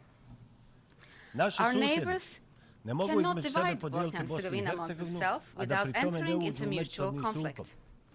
We will certainly not allow the division and disappearance of our 1,000-year-old state at any cost, no matter what anyone thinks about it. That is why we believe that it's in the interest of the United Nations, if peace is to be preserved in the Western Balkans, to support the state of Bosnia and Herzegovina and its institutions. If the United Nations wishes to preserve peace in the Western Balkans, then it should support those who have not violated democratic and civilization norms, who have not committed genocide, who were not part of joint criminal enterprises, did not destroy people's lives because of their ethnicity, did not destroy other people's temples or shrines, did not advocate revanchism or revenge. If such support is absent, then the responsibility and blame for this destabilization does not lie with us, who will certainly not calmly and idly observe some new attempt to destroy our Bosnia and Herzegovina. However, the fundamental problem of Bosnia and Herzegovina lies in the inequality of citizens in the political and electoral system, the result of which is an ethnic system of governing the country, a system that is destined to be conflictual in itself. In addition, the ethnic system of exercising power in my country continuously creates space for nepotism and corruption in all segments of society, especially in government institutions. As a consequence of the ethnic system of exercising power, we have a nepotism in the selection of people to perform the most important political and economic jobs. The ethnic political system in my country is the one that generates and encourages nepotism and corruption the most, and nepotism and corruption destroys social cohesion and trust within a society the most. That is why we, for decades, have not been able to create a society of equals, and with that, a society of equal opportunities, because with the employment through family connections and corruption pertaining to most important positions, one loses hope on the possibility of having positive perspective. From this place, I want to ask an important question, and allow me to do this. How is it possible to build and achieve trust that will lead to the creation of prerequisites for development when we don't actually have enough democracy in our country? When our right to democracy is being taken away, and when an embargo to democracy is being imposed upon us, which leads citizens to great uncertainty and is the reason why they often decide to leave the country. The latest interventions of the international representatives in Bosnia and Herzegovina, like the intervention of the High Representative, by means of legal violence and the suspension of the entity constitution for 24 hours, which is an inconceivable precedent in the democratic world, did not remove obstacles to the normal functioning of the state, but rather strengthened the undemocratic ethnic principle and deepened the discrimination of citizens in the constitution and the electoral law. Democracy is the most important segment for building trust both in our countries and globally. It is very important, in order to create prerequisites for self-sustainable development, that the transition in these societies ends as soon as possible, through the transition from former totalitarian autocratic systems to a system based on full democracy. That is why we expect the support of actors from the international community, even though they occasionally resort to undemocratic tools, while they occasionally completely deny the possibility of developing democracy in Bosnia and Herzegovina for the sake of their goals. Of course, we are fully aware that there is a number of countries, members of the United Nations, with which such history and historical context, that they are not interested in democracy and its development. On the other hand, some indicators tell us that over two-thirds of the countries, members of the United Nations, are oriented towards democracy and its development, so my point of view is oriented in that direction as well. I wish to add another important element here, which is indispensable in building trust for self-sustainable development. It is achieving a system of full human rights, which, as its final outcome, offers a society of equal people, equal citizens, and as a result of that, we can have a society of equal chances with open perspectives for everyone. If you do not have a system of equals, that is, equal citizens, then it will be difficult to build trust in such a system, especially in a still post-war society such as in Bosnia and Herzegovina. Particularly If you have in mind that our society has suffered aggression from our Western and Eastern neighboring countries, a direct consequence of which were the committed atrocious war crimes and even the crime of genocide. Such scenarios for Bosnia and Herzegovina continue to be implemented through political means this time, in peacetime conditions, while continuously asking for support from various parts of the international community. At the same time, and regardless of the aforementioned scenarios, our obligation is to create internal prerequisites for building a society of equal people and equal citizens, and one of the basic tools that will enable us to avoid the possibility of future conflicts. Contained within the judgments of the eminent courts that deal with the protection of human rights, such as the European Court of Human Rights, there is a valuable resource for building a stable society in which the risk of internal conflict is reduced to a minimum. But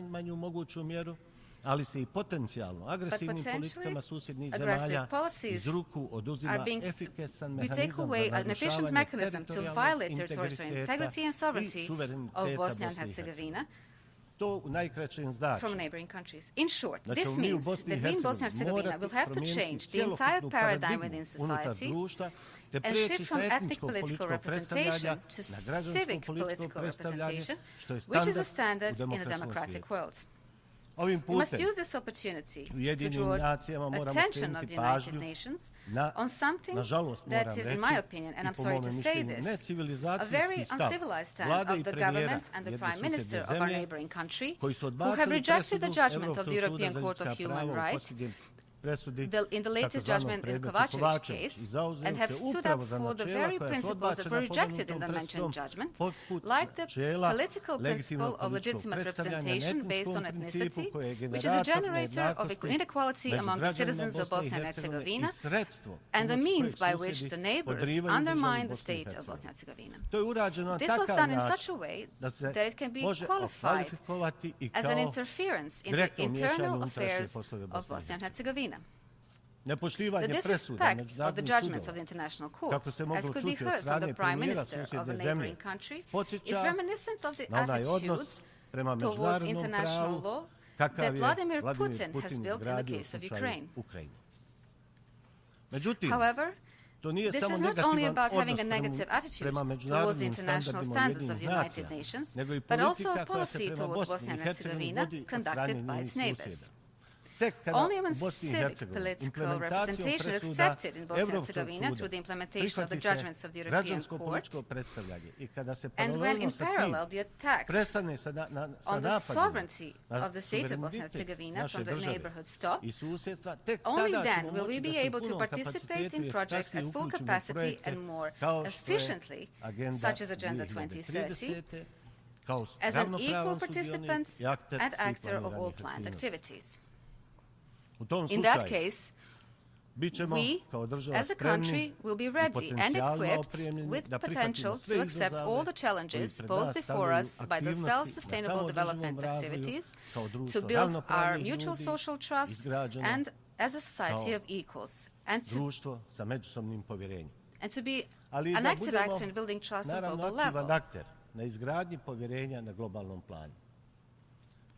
I believe you share my opinion in that, in societies dominated by inequality, you will not be able to be a legitimate actor in promoting ideas of self-sustainable development through building trust and global solidarity for all. For such a thing, it is necessary to, first of all, reform our society in a way in which we'll be able to understand the importance of solidarity for everyone, with people who are equal in everything in that system and who can produce solidarity towards others on an equal grounds. In the conclusion of this address, in addition to everything previously stated, I would like to emphasize that Bosnia and Herzegovina will actively work on the implementation of Agenda 2030. We will work on building trust and solidarity for all.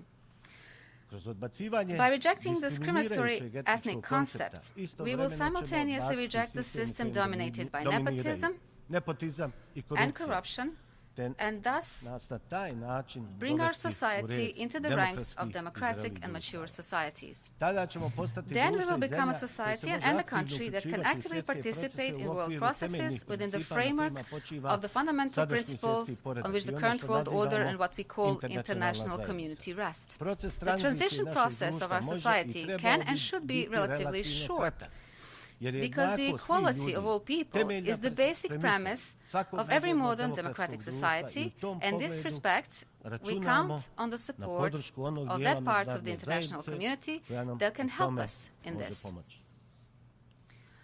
I'm aware of the existence of those parts of the international community which, for their geopolitical reasons, will offer resistance in order to keep Bosnia and Herzegovina, as well as the entire region of the Western Balkans, in a continuous state of destabilization and tension. Such people do not want democracy, but ethnocracy, disorder, and violence. And finally, I can say with certainty that Bosnia and Herzegovina has become a place where democracy and its values are being defended. And there are only two sides here. The one that is in favor of democracy and its values, and the other side that is an opponent of democracy because its goal is the establishment of autocratic systems undemocratic in their nature. Ladies and gentlemen, Mr. President, thank you for your attention. On behalf of the Assembly, I wish to thank the Chairman of the Presidency of Bosnia and Herzegovina for the statement just made, and I request protocol to escort His Excellency. The Assembly will hear an address by His Excellency Nana Addo Dankwa Akufo-Addo, President of the Republic of Ghana. I request protocol to escort His Excellency.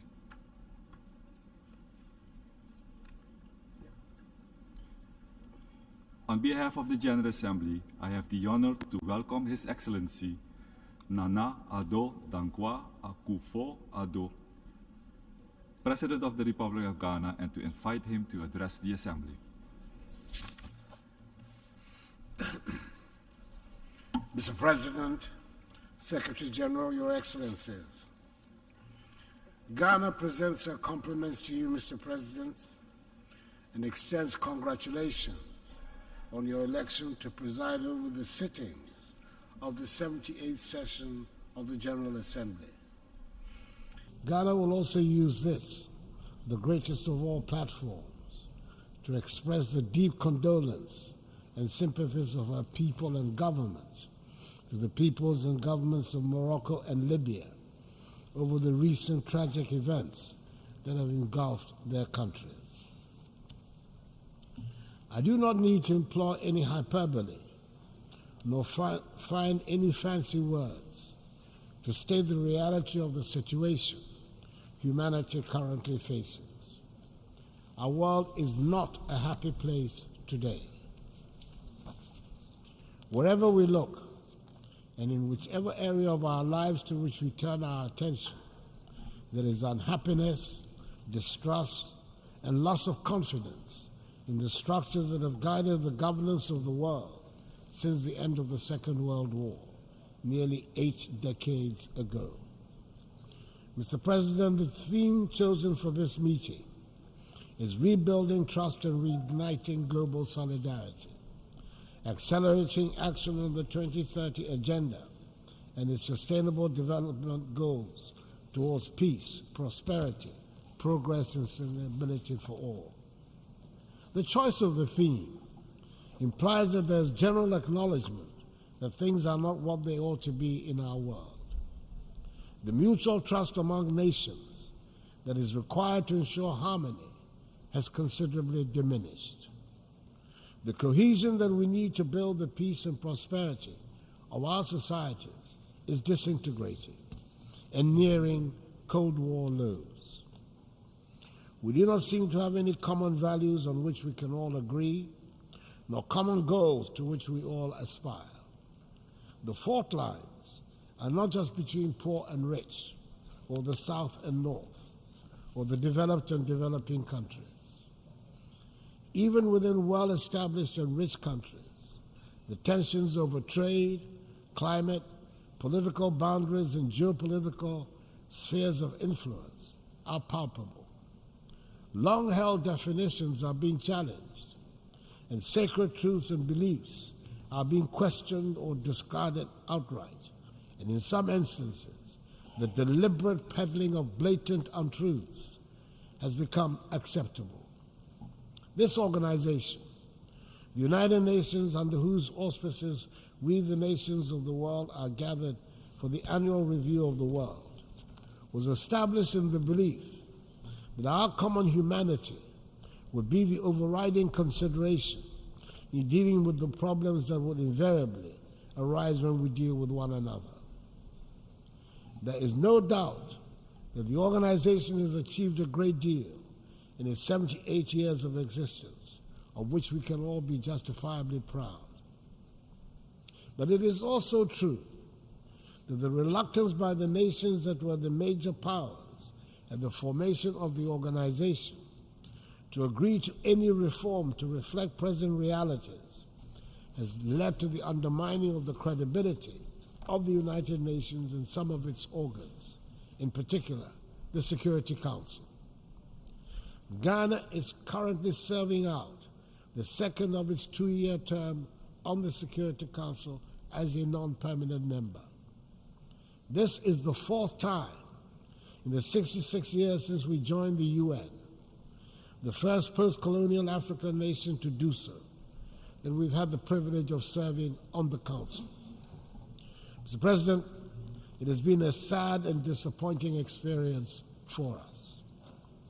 We've witnessed it firsthand, over and over again, that the big powers of the United Nations might be preaching democracy, fairness, and justice around the world, but are happy to practice the opposite here at the United Nations, prioritizing parochial interests over those of humanity. Back in 2017, the first time I addressed the General Assembly as President of my country, I spoke at length on the need to reform of the United Nations and of the Security Council in particular.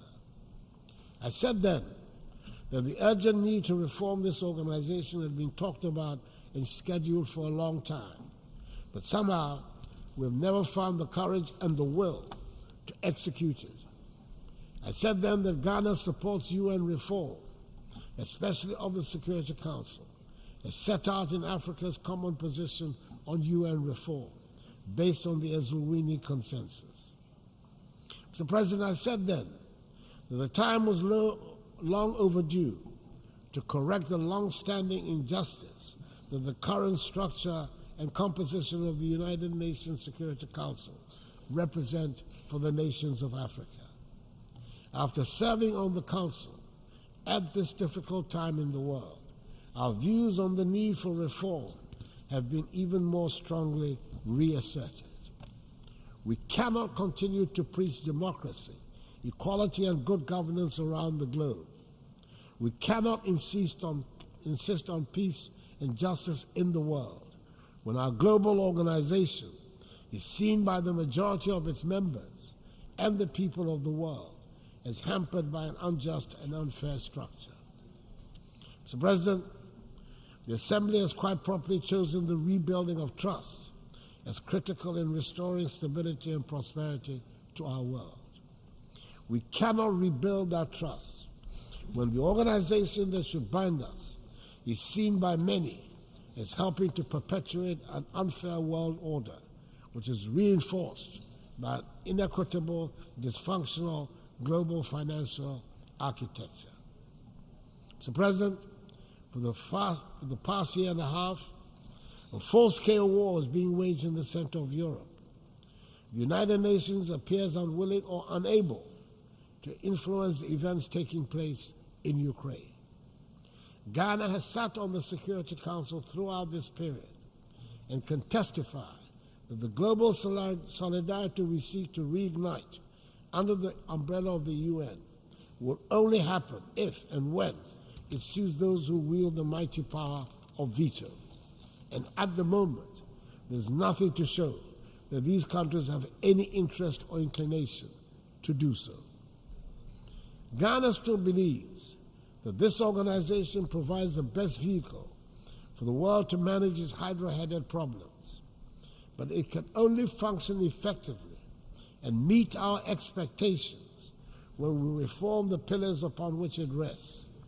Anything short of that will continue to undermine its credibility. Mr. President, I do not refer to the events in Ukraine and seek to pretend to ignore the tragic events in my own neighborhood of West Africa and the Sahel. Instability in the Sahel and widespread terroristic activities have put West African countries under severe political pressure and economic strain. Several countries in the region have lost vast stretches of territory to the rampaging terrorists. Coup d'etats have re-emerged as what some mistakenly hoped would be the solution to the threats that confront their nations. We in the West African region are trying as best as we can, under the very trying conditions we face, to deal with the situation. We are convinced that the conflicts that continue to plague our continent and our region, in particular, would be more satisfactorily resolved if the international community was to support, not undermine, the efforts of our regional and continental organizations to deal with them. Africans fought and died in the Second World War in defense of Europe and her allies, who reset the world towards the path of peace and prosperity that their nations and citizens have enjoyed for decades now. It is surely time for the world to reciprocate in our time of need. Mr. President, we in Ghana are holding firm to our belief in democracy as the best route to build the prosperous nation that is our aim. It is true that the economic dividends that many of our citizens justifiably expect from the democratic process have not come as fast as have been anticipated. But we're determined to hold fast to the course because we believe that ultimately it will succeed in delivering freedom and prosperity for the mass of our people. We're also having to countenance for the first time in recent human history not just the question of democracy and a deliberate campaign of disinformation against democracy, but also the propagation of authoritarian rule as the faster route to economic advancement. The belief of young people in democracy as the governance model best suited to build peace and prosperity in our society is under systematic attack. The economic impact of COVID-19 pandemic and the impact of the war in Ukraine have only added to the pressure and the anxiety of our young people. We can also certainly do without having to spend the huge amounts of money we currently spend on security at our northern borders in particular. At this time, unhappily, we feel no sense of the international solidarity that we believe we should receive. It is surely in the interest of the whole world that West Africa should be peaceful and prosperous. We want our young people to be part of a peaceful and prosperous West Africa, rather than part of the thousands that arrive at an unwelcoming Europe after perilous journeys across the Sahara and the Mediterranean Sea. Mr. President, we do not seek to shirk any responsibility for the problems we face that are of our own making. And it bears repeating that we are not craving for sympathy, and we do not want to be a scar on anybody's conscience. But we cannot, and the world should not pretend that the present-day economic and social conditions of Africa have nothing to do with the historical injustices that have fashioned the structures of the world. It is time to acknowledge openly that much of Europe and the United States have been built from the vast wealth harvested from the sweat, tears, blood, and horrors of the transatlantic slave trade and the centuries of colonial exploitation. Maybe we should also admit that it cannot be easy to build confident and prosperous societies from nations that for centuries have their natural resources looted and their peoples traded as commodities. For centuries, the world has been unwilling and unable to confront the realities of the consequences of the slave trade. But gradually, this is changing, and it is time to bring the subject of reparations firmly to the fore. Granted, the current generations are not the ones that engaged in the slave trade, but that grand inhuman enterprise was state-sponsored and deliberate, and its benefits are clearly interwoven with the present-day economic architecture of the nations that designed and executed it. Reparations must be paid for the slave trade. No amount of money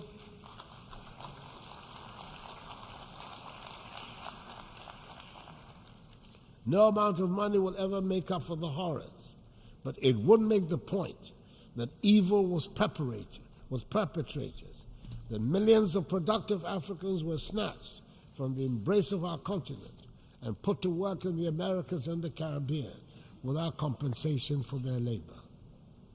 If there are any hesitations in some minds about the paying of reparations, it is worth considering the fact that when slavery was abolished, the slave owners were compensated for the loss of the slaves because the human beings were labeled as property, deemed to be commodities.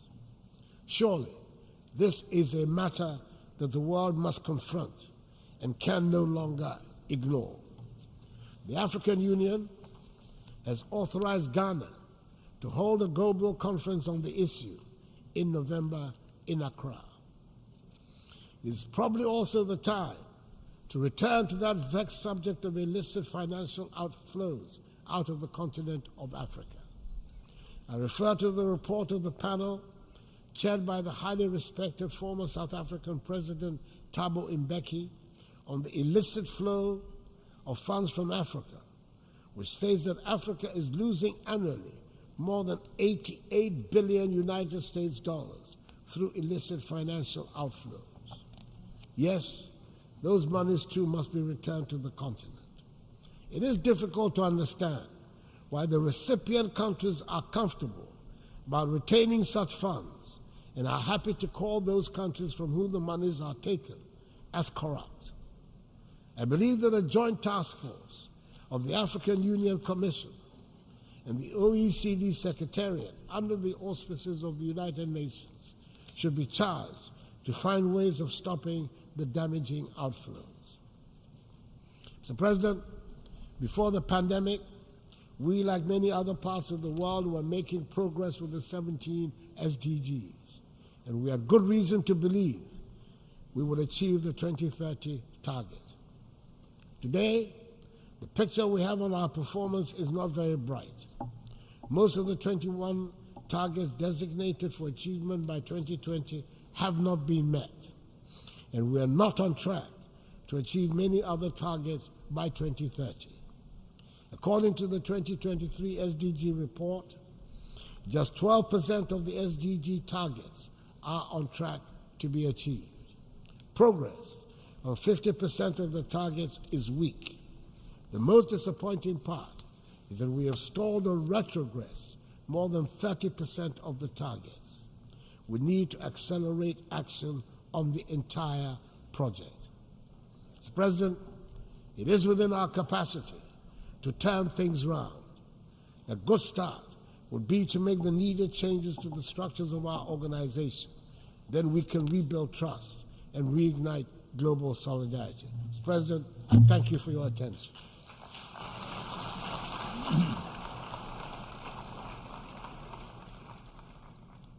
On behalf of this Assembly, I wish to thank the President of the Republic of Ghana for the statement just made, and I request protocol to escort His Excellency. The Assembly will hear an address by His Excellency Gitanas Nausėda, the President of the Republic of Lithuania. I request protocol to escort His Excellency.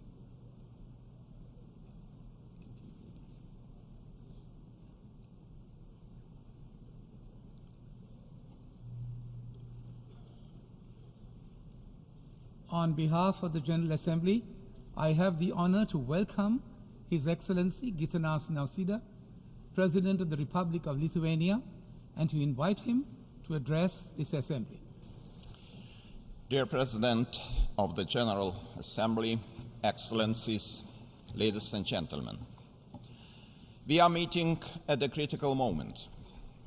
Before our eyes, political, economic, and cultural divisions are deepening.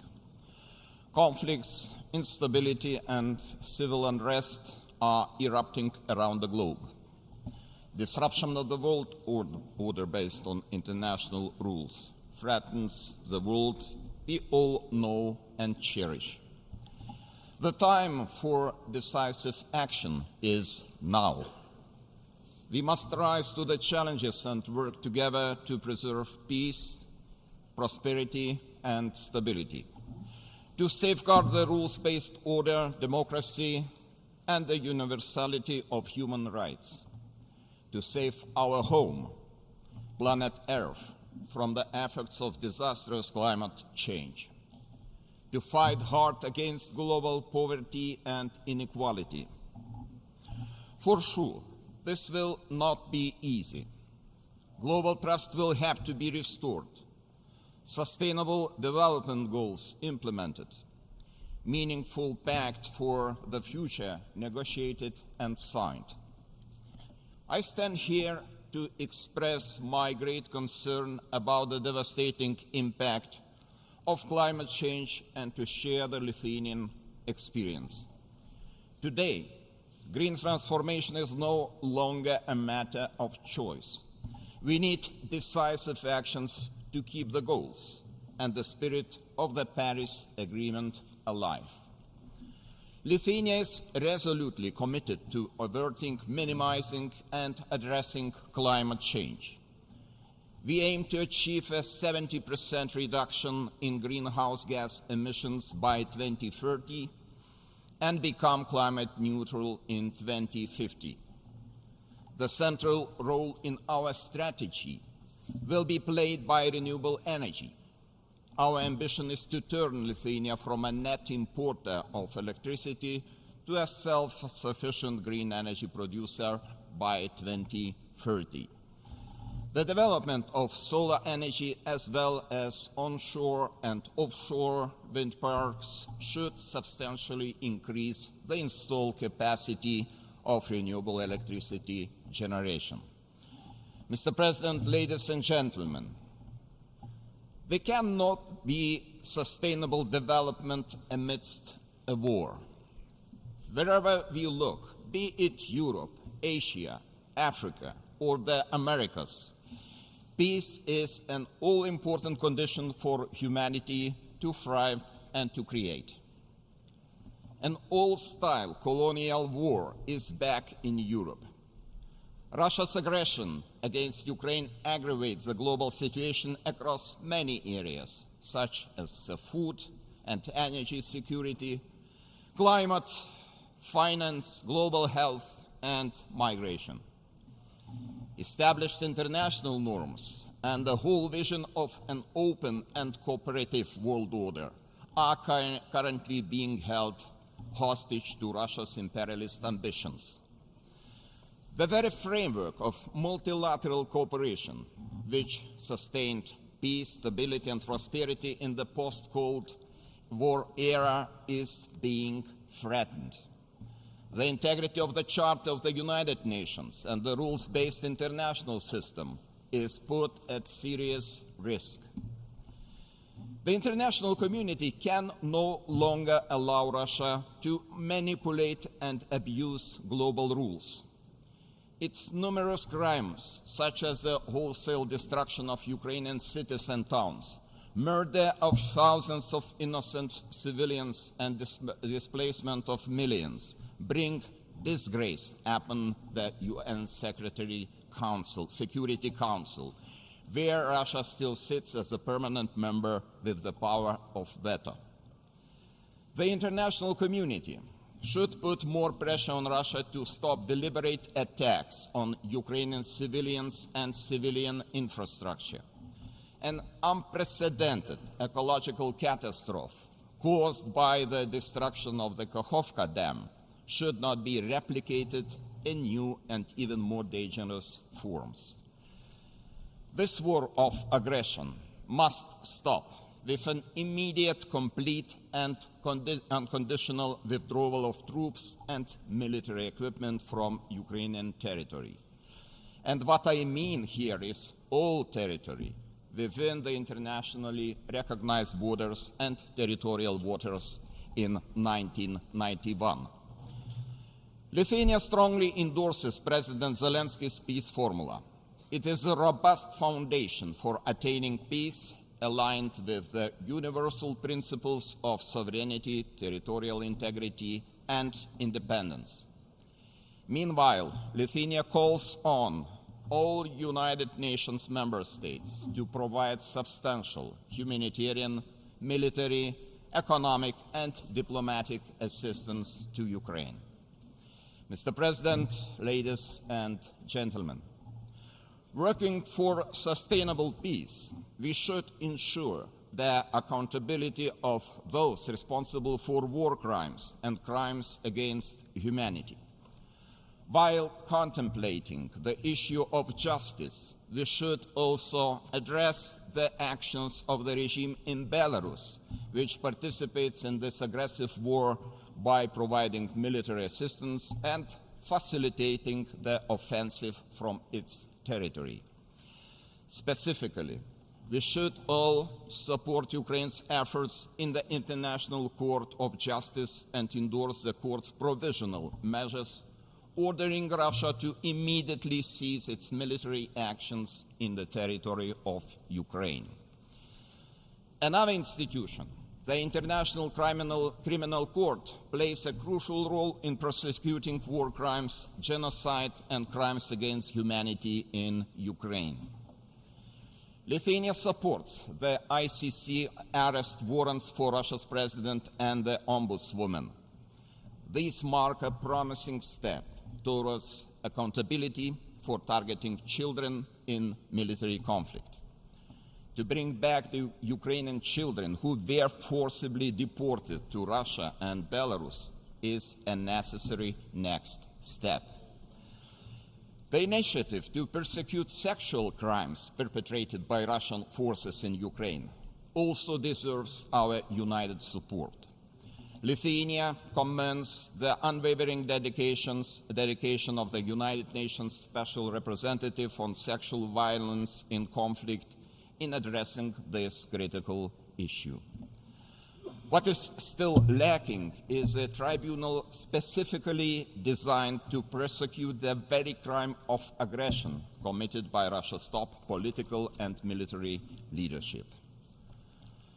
Lithuania calls for the establishment of such an international tribunal, supported by a resolution of the United Nations General Assembly. Failure to do so would mean further damage to the credibility of the entire global justice system. Ladies and gentlemen, from the very beginning, Russia's aggression against Ukraine has been a truly global issue. It affects global food security as well as nuclear safety. Russia is currently holding the world hostage, blocking Ukrainian grain exports, looting occupied Ukrainian territories, and devastating local agricultural infrastructure. Unilateral actions, such as Russia's withdrawal from the Black Sea Grain Initiative, endangering at least 82 countries and 350 million people currently on the food insecurity frontline, should be universally condemned. But the solution is not to lift sanctions on Russia. To reinforce vulnerable economies, we must search for geopolitical solutions. One possibility could be the opening of more solidarity lanes by offering alternative transportation for Ukrainian food products, for example, through the trusted Baltic Sea ports. Local food production and fertilizer availability in vulnerable regions could also be boosted by international support. Looking into the issue of nuclear safety, Lithuania expects more active cooperation by Russia in protecting the Zaporizhzhia nuclear power plant, according to recommendations of the International Atomic Energy Agency. It is also with greatest concern that we follow recent decisions by Russia on arms control. Last year, Russia broke the emerging consensus in the Nuclear Non-Proliferation Treaty Review Conference. Later, Belarus announced agreement to deploy Russia's nuclear weapons on its territory, which goes against the international commitments under the same treaty. Finally, Russia officially announced its withdrawal from the Treaty on Conventional Armed Forces in Europe. It means Russia is preparing for more war, not to settle for peace. Mr. President, ladies and gentlemen, the only way for us to turn back the tide of destabilization that threatens us all is to join forces in building a better world. We need a collective effort to rebuild trust among nations. Violations of international law and universal human rights cannot be normalized. Neither justice nor peace is free. We must stand for peace. We must stand for justice. Accountability under the rules-based international order will be vital in forging a world that is fair and secure. It is our responsibility for the future generations. Today, I expect this Assembly to remain steadfast and condemn all kinds of aggression, which clearly violate the Charter of the United Nations. However, to condemn is not enough. Decisive action must be taken. The politics of fear and coercion on the global scale must be stopped once and for all. We must resolutely defend the equality of sovereign nations, both large and small. We must remain true to the Charter's fundamental principles, including respect for international law and arms control. These principles must guide our path forward. Each and every nation is important. We must stand together against the power of fear. Together, we can change the world. Thank you.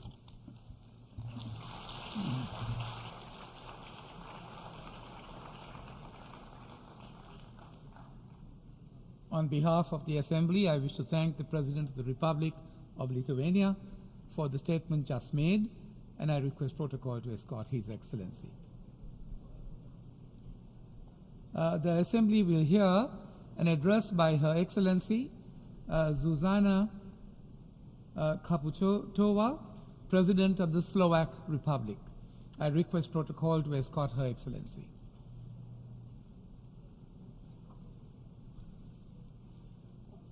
On behalf of the General Assembly, I have the honor to welcome Her Excellency Zuzana Kaputova, President of the Slovak Republic, and to invite her to address the Assembly.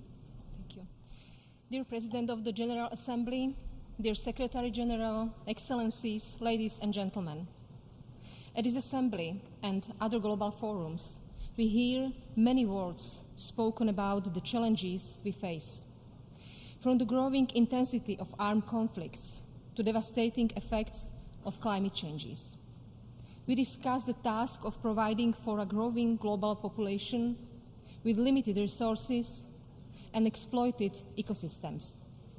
We debate the opportunities of emerging technologies that can transform our lives, but they can also trigger the destruction of our democratic way of life. These challenges have one common denominator. They are human-made, and it falls to us to deliver human-made solutions. The time for talking, discussions, and promises is over. This General Assembly must start with ultimate purpose for which the UN was founded: restoration of peace. Last year, we recorded more conflict-related deaths in the world than in any year since 1994. Russia's illegal, full-scale invasion of Ukraine, Slovakia's direct neighbor, has greatly contributed to this rise. For more than 570 days, Russia's forces have been killing innocent Ukrainian civilians, kidnapping children, and destroying towns and cities. They bomb infrastructure and ports that export Ukrainians' grain to those who need it in Bangladesh or Egypt. This is why Moscow must let the grain leave Ukrainian ports. Yes, we need a new agenda for peace, as the Secretary General rightly said. But first and foremost, we need action for peace from Russia as a permanent member of the UN Security Council. Excellencies, the Climate Ambition Summit starts today. But when it comes to our planet, time for action is running out. Our cities are becoming warmer, our oceans more acidic, and our land more arid. This is a result of human-caused climate change. This summer gave us another preview of what we can expect if we sit on our hands. Scientific report after scientific report makes the same conclusion. We aren't doing enough. The current pace of reduction of greenhouse gas emissions and of our mitigation measures won't be prevent the 1.5 degrees rise in global temperature by 2100. Globally, our emissions still exceed our Paris Agreement. We can still prevent the worst-case scenarios.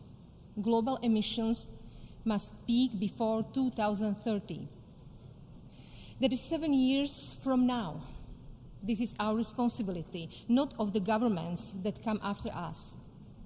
To see results 7 years from now, we must all act today. Let's turn this ambition into our joint and global commitment. Feasible, effective, and low-cost options for mitigation and adaptation are already available. They can speed up our green transition. In Slovakia, we are doing our share. 85% of our electricity is already produced with zero emissions. In the next 7 years, we will use 5% of our GDP to decarbonize our economy and increase the use of renewables. In 2030, our emissions will be 55% lower than in 1990. Europe may be warming twice as fast as any other continent, but Africa, while responsible for less than 4% of global emissions, is the most vulnerable to the effects of climate change. Working together as partners, we can solve this challenge. The already existing green technologies must be available to everyone. Slovakia will continue to meet its obligations under the Global Climate Finance Commitment. Finally, a remark on climate change is simple. We need to wake up. We are not battling an external threat. This is not a meteor heading for Earth. This is an existential crisis that we created and we alone must solve. Excellencies, this crisis hit hardest those who are least responsible for their creation: vulnerable population, women and children, and the poorest. No peace and prosperity can be achieved if they are excluded. We have been seeing for decades that women's rights are human rights. It's time to return these words into action. Our collective wealth allows us to provide dignified conditions for everyone on this planet. But today, halfway to 2030, only 12% of the Sustainable Development Goals are on track. These targets are not advisory guidelines. They are the benchmark for creating a world built on fairness, equity, and stability. 75 years ago, we adopted the Universal Declaration of Human Rights. Human dignity, freedom, and justice must be universally protected. This is even more importantly today, when new technologies promise to unlock huge potential in areas such as public health, connectivity, or addressing climate change. But technological progress is sometimes moving faster than the evolution of human minds and emotions. The rapid rise of social media platforms and the related flood of disinformation and hate speech prove this. Platforms have removed barriers across the globe, linking people like never before. But they have also destroyed barriers that protected the rights and integrity of others. Any technology must be used with one goal in mind, that of dignity and rights of every individual. If not addressed, social media platforms, artificial intelligence, and other emerging technologies can act like steroids for the current crisis. That is why we cannot postpone their democratic regulation. Facts and science are essential to overcoming our global challenges. The COVID-19 pandemic illustrated this well. Disinformation undermined our efforts to build consensus and a common vision. If humankind continues to build alternative truth and distrust each other, we will never be able to take the actions needed to address these universal challenges. In my final words to you, let me leave you with a message of hope. When I meet Slovakia's young people, I am left with great optimism for the future. Data shows that for them, equality is the most important societal value.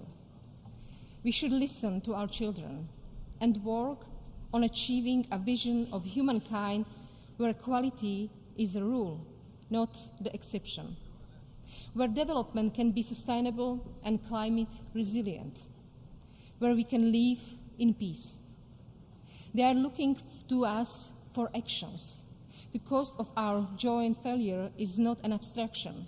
It will count in concrete deaths, displacement, injustices, and the loss of species and ecosystems.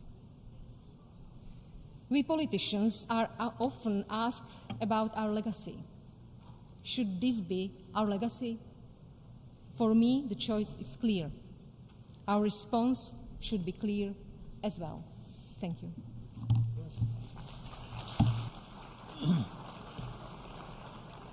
On behalf of the Assembly, I wish to thank the President of the Slovak Republic for the statement just made, and I request protocol to escort Her Excellency. The Assembly will hear an address by His Excellency Sauli Niinistö, President of the Republic of Finland. I request protocol to escort His Excellency.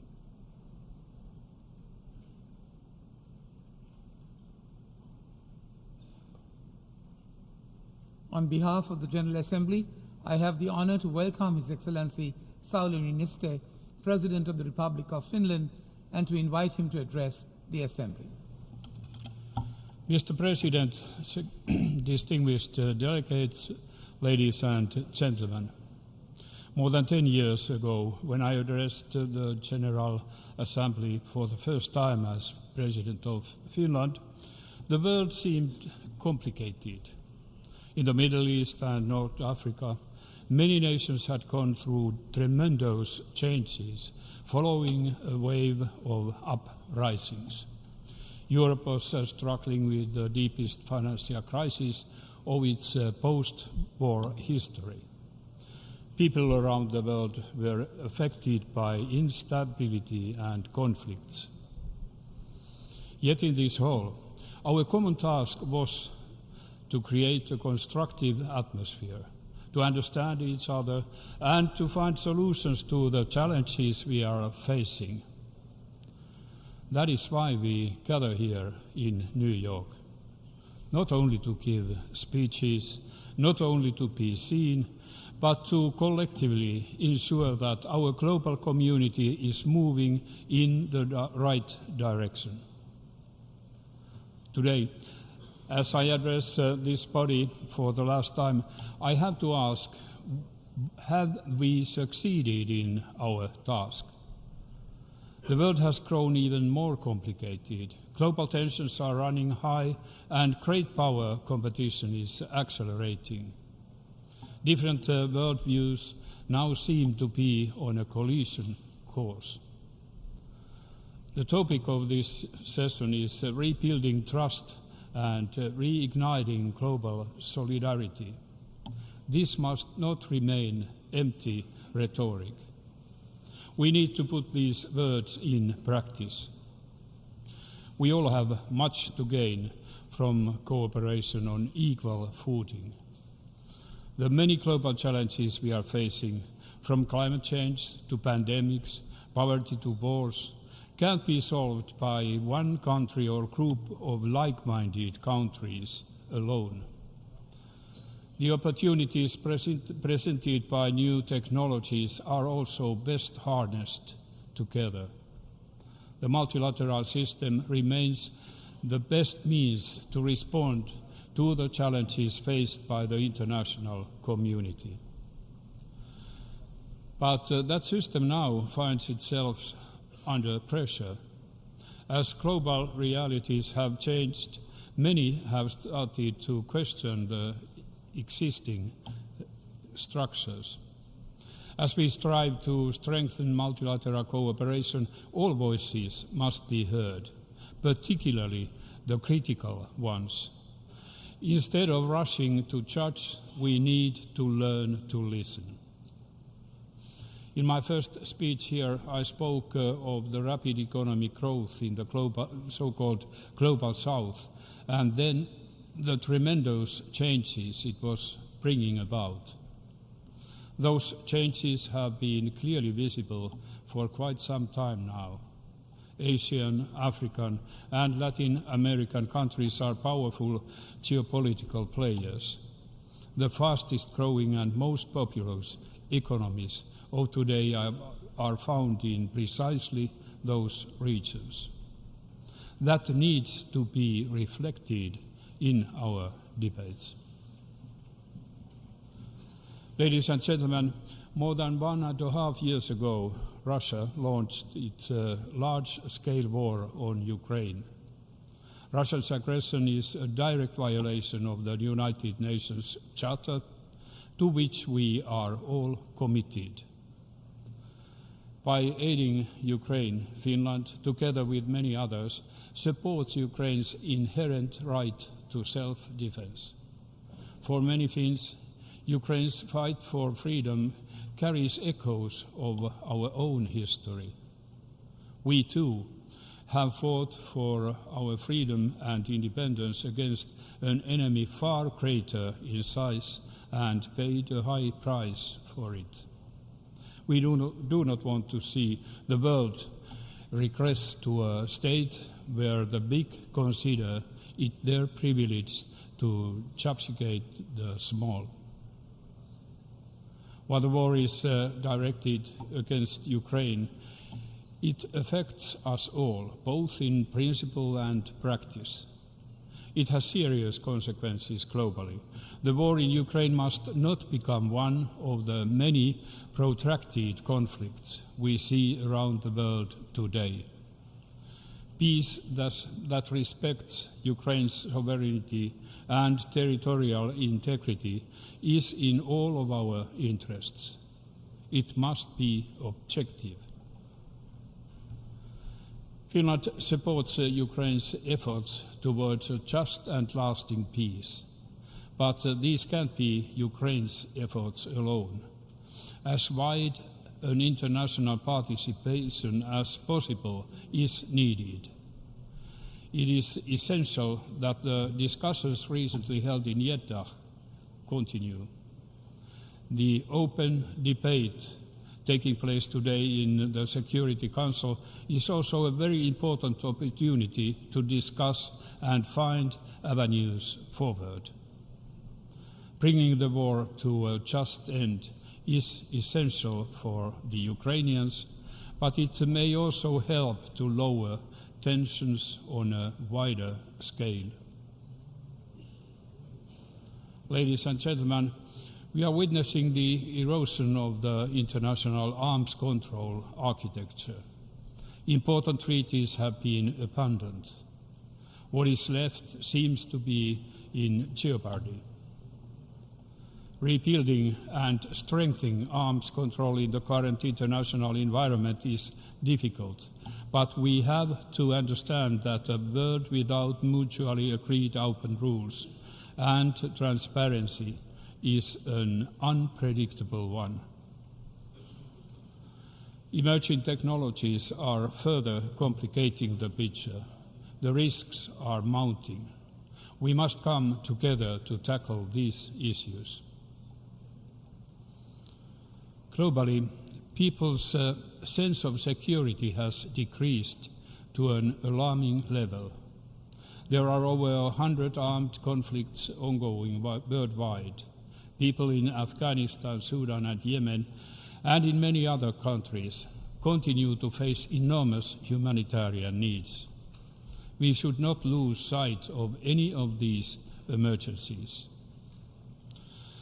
I commend the Secretary General for his vision outlined in the new Agenda for Peace. We must prioritize diplomacy and make full use of the United Nations. Finland has long underlined the importance of the universal and binding nature of human rights. Human rights need to be respected even when our societies face turmoil. In difficult times, the rights of women and girls are often eroded. We need to be decisive in safeguarding these rights. As a member of the UN Human Rights Council, Finland works together with all stakeholders to uphold universal human rights. No country is perfect when it comes to human rights. We can learn from each other. When one of us fails, the international community needs to ensure accountability for violations. Ladies and gentlemen, earlier this week we were rightly reminded that the lack of progress on the Sustainable Development Goals has severe implications, both for people's life and prosperity and for global peace and security. This is most urgent task, to ensure a sustainable future for all life on this planet, and we are not on track. We need to take our commitments much more seriously. If we fall behind on one goal, the effects are likely to be multiplied in other areas. Climate action is a clear example. Important steps have been taken, but more needs to be done. Any progress towards the Sustainable Development Goals will be undermined if we do not manage to cap global warming at 1.5 degrees. Climate change and biodiversity loss are challenges that the global community cannot escape. The past summer was yet again the hottest on record. We have seen devastating floods, drought and wildfires, and all parts of the world. We must understand that these are existential questions. It is also important to realize that climate change does not treat us equally or fairly. Those least responsible for it are often the ones who suffer the most. We must raise our collective ambition. New, strong commitments to reduce emissions are urgently needed. These must be backed by swift and effective action. Ladies and gentlemen, as Secretary General Guterres yesterday aptly stated, the United Nations was created precisely for moments like this, moments of maximum danger and minimum agreement. During the years that I have been attending this assembly, we have seen tremendous challenges. We have also seen concrete efforts to make the multilateral system work better in responding to them. Yet we often fail to deliver. We should all take to ourselves to find the root cause of these repeated frustrations. The UN is a sum of its members. It is our task to make sure this system rises to the occasion. Mutual understanding and agreement can only be increased through dialogue and genuine willingness to engage. None of us can afford to dismiss the concerns of the other. None of us has the right to impose our thinking or constructs on others. We, as the global community, have to be prepared to meet each other from a position of mutual respect and with a keen understanding of our common obligation to work together. If we do so, I'm convinced that we will find we have much more in common than we have thought. Thank you.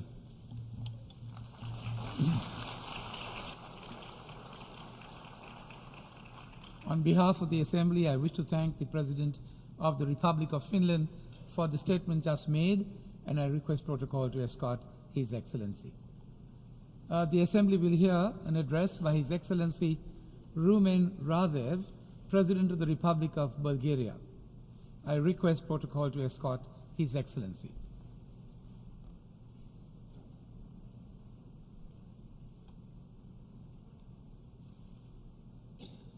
On behalf of the General Assembly, I have the honor to welcome His Excellency Rumen Radev, President of the Republic of Bulgaria, and to invite him to address the Assembly. Mr. President, Excellencies, I am deeply honored to address this prestigious auditorium. I do believe that our commitment will lead us to the answers of the pressing challenges the humanity is facing today. Today we live in a world of increasing risks and uncertainty.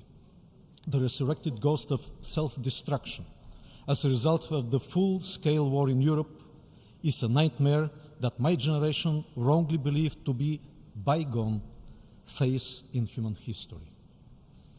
War, conflicts and terror challenge the future of our civilization. So do the higher level of socio-economic distress, the growing food insecurity, the disruption of chains of supply, and the rise of the inflation rates started during the COVID-19 disaster. After the weakening of the pandemic, the hopes for rearranging the broken societal and economic links brought some optimism. But then the war in Ukraine blazed out. It exacerbated all these crises of various kinds and destroyed not only thousands of human lives, but also the optimism that we are able to build back better. The systematic erosion of democracy and human rights and the rise of authoritarianism are completing the picture. The consensus that the humanity may live according to the rules of internationally adopted world order is blatantly violated. These rules that have been forged in this green marble UN hall are now vehemently contested. All these negative developments are about to distract our attention from the challenges that may turn to be equally deadly for the humanity. The triple planetary crisis of climate change, biodiversity loss and pollution threatens the life on our planet. All these risks and challenges must be addressed in full consciousness that the future of our civilization is at stake. The first mission that the leaders must see as their historical vocation at this crossroad for the humanity is to rebuild trust in multilateralism and to uphold the rules-based international order. This order must serve to the firm will of the peoples to live in peace. This is the fundamental precondition to survive and to embark on the path of building prosperity. Restoring peace and security is our most pressing priority. It has been 19 months since a permanent member of the Security Council unleashed a war of aggression against its neighboring country, violating the principles of the UN Charter and international law. From the first day, Bulgaria strongly condemns the aggression of the Russian Federation against Ukraine. Every day of this war threatens the global peace and security. Moreover, it has turned into a war of attrition, challenging the economic and social development worldwide. The last events show an increasing risk of spillover in the Black Sea region, affecting countries neighboring Ukraine. An important priority of the 7th session should be to find modalities that may pave a way towards restoring the peace in Ukraine. What we need is stronger political will, diplomacy, and active talks about comprehensive, just, and sustainable peace, based on the internationally recognized UN's chapters. Bulgaria is deeply concerned by the decision of the Russian Federation to withdraw from the Black Sea Grain Initiative. The bombing of the Ukrainian harbor infrastructure and the restriction of navigation in the Black Sea leads to further escalation of global food insecurity, especially in the global south, where the price of the war is particularly high. Ladies and gentlemen, the maintenance of the international peace and security faces challenges all over the world. The attention is to Ukraine, because this conflict has a growing potential to turn into global. Nonetheless, we have ever been deeply concerned by the victims of each and every war and conflict. Human lives are equally precious all around the globe. The Middle East and the use of violence in the Israeli-Palestine conflict are a source of great concern. We call all parties for refraining from the use of force and for the assumption of direct negotiations conducing to fair and sustainable two-state solution. The political solution to the ongoing conflict in Syria marks the only way ahead. Bulgaria maintains its unwavering position in support of the unity and sovereignty of Yemen. We support the international efforts for peace solutions and humanitarian assistance for the entire region. On Afghanistan, we emphasize the importance on preventing terrorist threats and irregular migration. We strongly condemn the Taliban's actions worsening the human rights situation, especially of women and girls, of ethnic and religious minorities, and human rights defenders.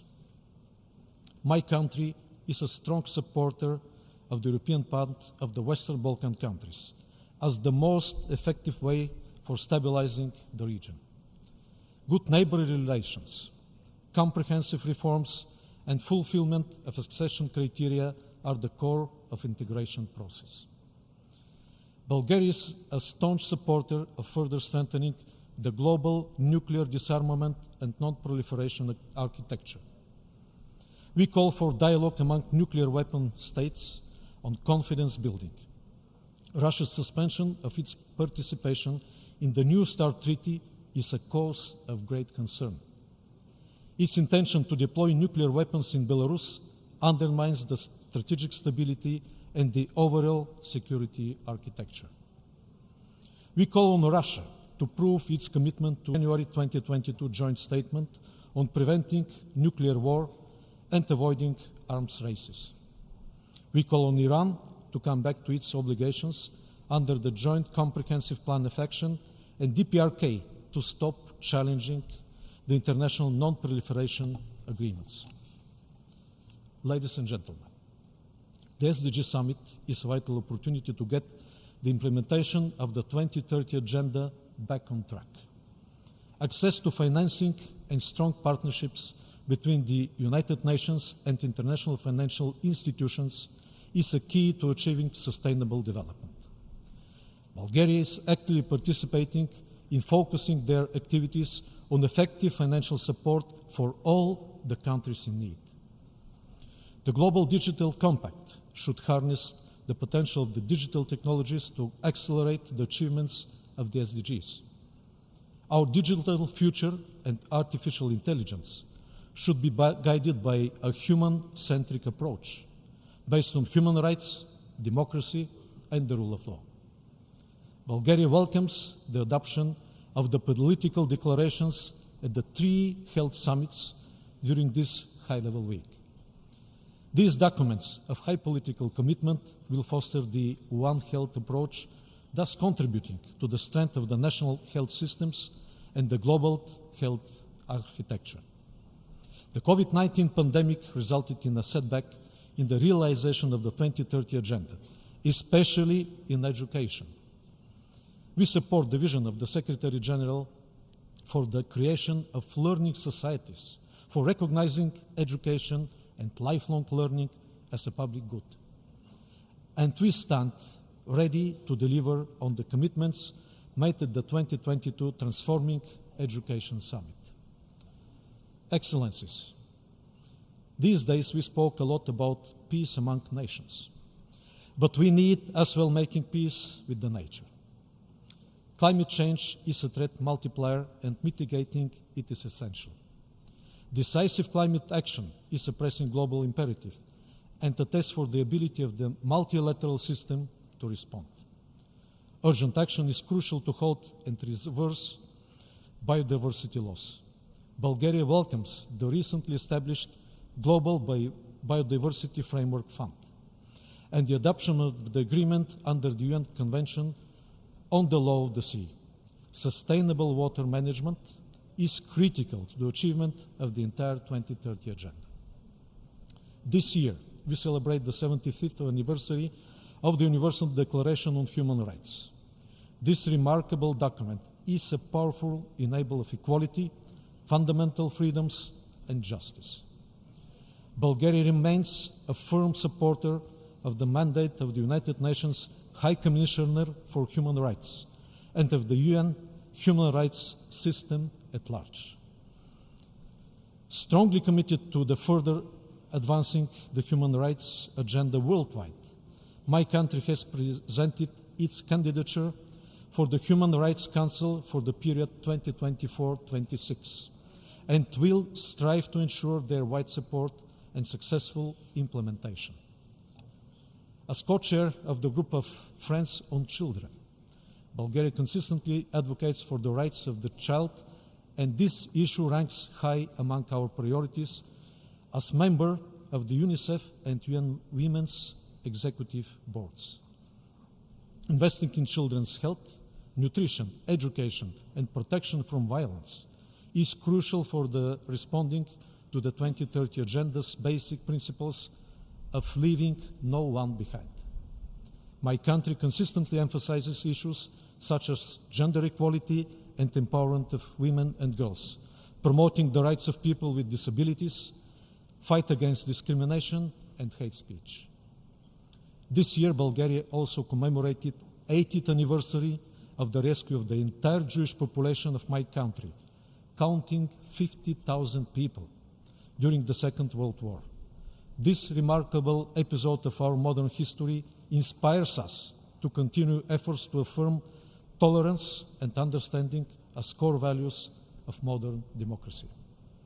Excellencies, taking into account the increasing challenges to the fundamental principles enshrined in the UN Charter, Bulgaria welcomes efforts towards increasing transparency and accountability of the Security Council and is among the co-sponsors of the landmark UNGN resolution on the use of the veto.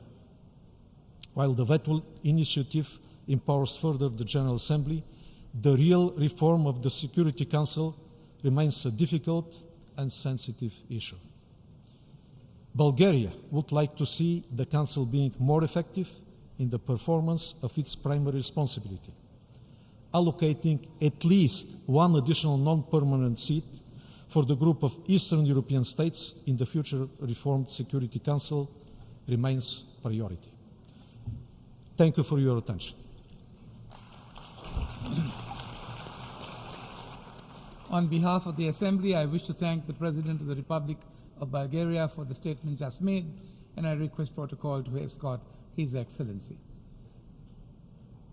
The Assembly will hear an address by His Excellency Mohammed Irfan Ali, President of the Cooperative Republic of Guyana. I request protocol to escort His Excellency. On behalf of the General Assembly, I have the honor to welcome His Excellency Mohammed Irfan Ali, President of the Cooperative Republic of Guyana, and to invite him to address the Assembly. Mr. President, please accept my warm congratulations on your election to the presidency of the General Assembly for its 78th session. I assure you of Guyana's full support as you carry out your responsibilities. I also take this opportunity to express our appreciation to His Excellency Shaba Kurosi for his leadership as President of the 77th session of the General Assembly.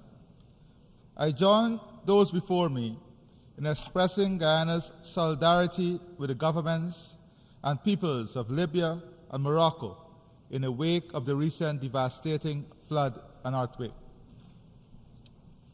The theme of this year's Assembly recognizes the need for us to collectively reset global relationships and imbue them with enhanced trust and solidarity.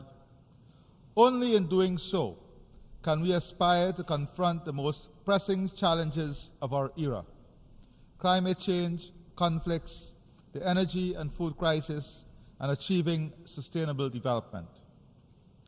I remain convinced that multilateralism remains the most effective approach to address these challenges, foremost of which is climate change. We are all experiencing its devastating effects. The difference, however, is our capacity to respond. It is well established that those bearing the brunt of the climate phenomena have made no contribution to the current crisis. Small island developing and low-lying coastal states like Guyana are among the hardest hit and require adequate financing to address the attendant effects. The commitments by the developed countries, including the pledge of US $100 billion per year, remain unfulfilled. How much longer must developing countries wait for these commitments to be fully delivered? Although at net zero emissions, Guyana continues to pursue growth premised on a low-carbon development strategy. Our goal is to ensure that our resources are utilized sustainably to foster inclusive and equitable development for our people. As a country with the second highest forest cover per capita in the world, we know the importance of forests in mitigating the effects of climate change at a global level. Our advocacy in this regard has resulted in Guyana being issued 33.4 million tons of carbon credits, the first jurisdictional scale program in the world. Thus far, we have secured $750 million for the period 2016 to 2030. Guyana is committed to a clean energy transition. We're aiming for over 80% reliance on renewable energy by 2030. Technology, capacity, and financing are key for developing countries to build a relevant energy mix and a share of renewable energy needed. Guyana is using revenue from oil and gas resources to finance its transition to renewable energy, notwithstanding our already globally recognized net zero status. Allow me to expound on the critical question of a just, affordable, and equitable transition. Bloomberg estimates that achieving global net zero emissions by 2050 requires annual investments to more than triple from the 2021 level to $6.7 trillion per year. To limit the rise of global temperature to less than 2 degrees Celsius, the IEA estimates that investment in the energy sector alone will have to be increased by approximately $1 trillion annually. At the same time, in developing countries, the situation is more frightening, with close to 900 million people worldwide having no access to electricity. All of this against the backdrop of a widening financing gap in achieving the SDGs. With adaptation alone estimated at $160 to $340 billion by 2030, and $315 billion to $565 billion by 2050, according to UNEP. More than 90 countries have committed to net zero emissions. To achieve this, the IEA estimates that by 2050, more than 85% of buildings must be net zero carbon ready. More than 90% heavy industrial production must be low emissions, and almost 70% of electricity will have to come from solar photovoltaic. Based on these targets, renewable share in the generation of electricity will have to increase from 29% in 2020 to 88% in 2050. Meanwhile, to remove carbon from the atmosphere, the world will need to simultaneously halt deforestation and increase tree cover gain 2 times faster by 2030. This means by 2050, 7.6 gigatons of carbon will have to be captured and stored compared to 0.4 gigatons in 2020. According to McKinsey & Company, it would cost $375 trillion in cumulative spending on physical assets to transition to net zero by 2050. Mr. President, the question is, under these circumstances, how realistic is the transition path to net zero? It is clear that the global ambition of net zero by 2050 is not currently realistic given the cost of transition and the financing commitment thus far. I say all of this not to reduce ambition, but for us to honestly and frankly direct our energies to a more balanced approach towards net zero in a realistic environment. My country, Guyana, is blessed with the best of both worlds. That is the ability to lead on climate change and the use of our expansive oil and gas reserves to contribute to the advancement and development of our country and region. But let me hasten to add, Mr. President, COP28 will not achieve the desired objectives of definitively putting our planet on a net zero trajectory if we continue to address this matter in a doctrinarian way, ignoring the current realities. Given the growth in demand for energy, a significant part of that demand will come from many in the developing world who continue to live in energy poverty. It is also a fact that renewables will not meet the growth of demand in the near future. If the debate at COP28 is framed by 2 camps, one calling for no cuts in fossil fuel production, including the most polluting form, such as coal, and the other saying that the only solution to net zero is an end to fossil fuel production, then we will fail once again to achieve a viable outcome and not to give our world the energy it needs to grow and prosper. I believe that net zero by 2050 as a target can only be achieved by a combination of measures that include a cut in fossil fuel production, incentivizing the introduction of renewables at scale, exploring advances in technology, in using carbon capture and storage, cutting deforestation and land degradation, and introducing measures to curb demand for energy. As custodians of the rainforests, the size of England and Scotland combined, we are of the view that the lack of financing for standing forests suggests they are worth more dead than alive. That is why we support the expansion of a financial mechanism that appropriately value the environmental services provided by forests, including through the carbon market. We are at the midpoint of implementing the 2030 Agenda, our global blueprint for sustainable and resilient development. Financing is a cornerstone of all efforts to achieve the SDGs and the challenges faced by developing countries, including the funding gaps, which I highlighted in the SDG Summit commitments, including those made 50 years ago to provide 0.7% of GNI in ODA, must be fulfilled. The existing financial architecture is incapable of addressing current global challenges and must be reformed. In this regard, the early adoption of the Multidimensional Vulnerability Index, implementing the measures in the Bridgetown Initiative, and addressing liquidity support, private capital, development lending, trade, and more inclusive governance of the international financial institutions must form part of the reform agenda. Mr. President, the world is presently experiencing a global food crisis marked by soaring food prices, heightened food insecurity, and increasing levels of hunger. Conflict, climate change, and the effects of the pandemic contribute to this dire state. Approximately 198 million people in 26 least developed countries face severe food insecurity since the beginning of 2022. Due to rising food prices and trade restrictions, this situation has worsened.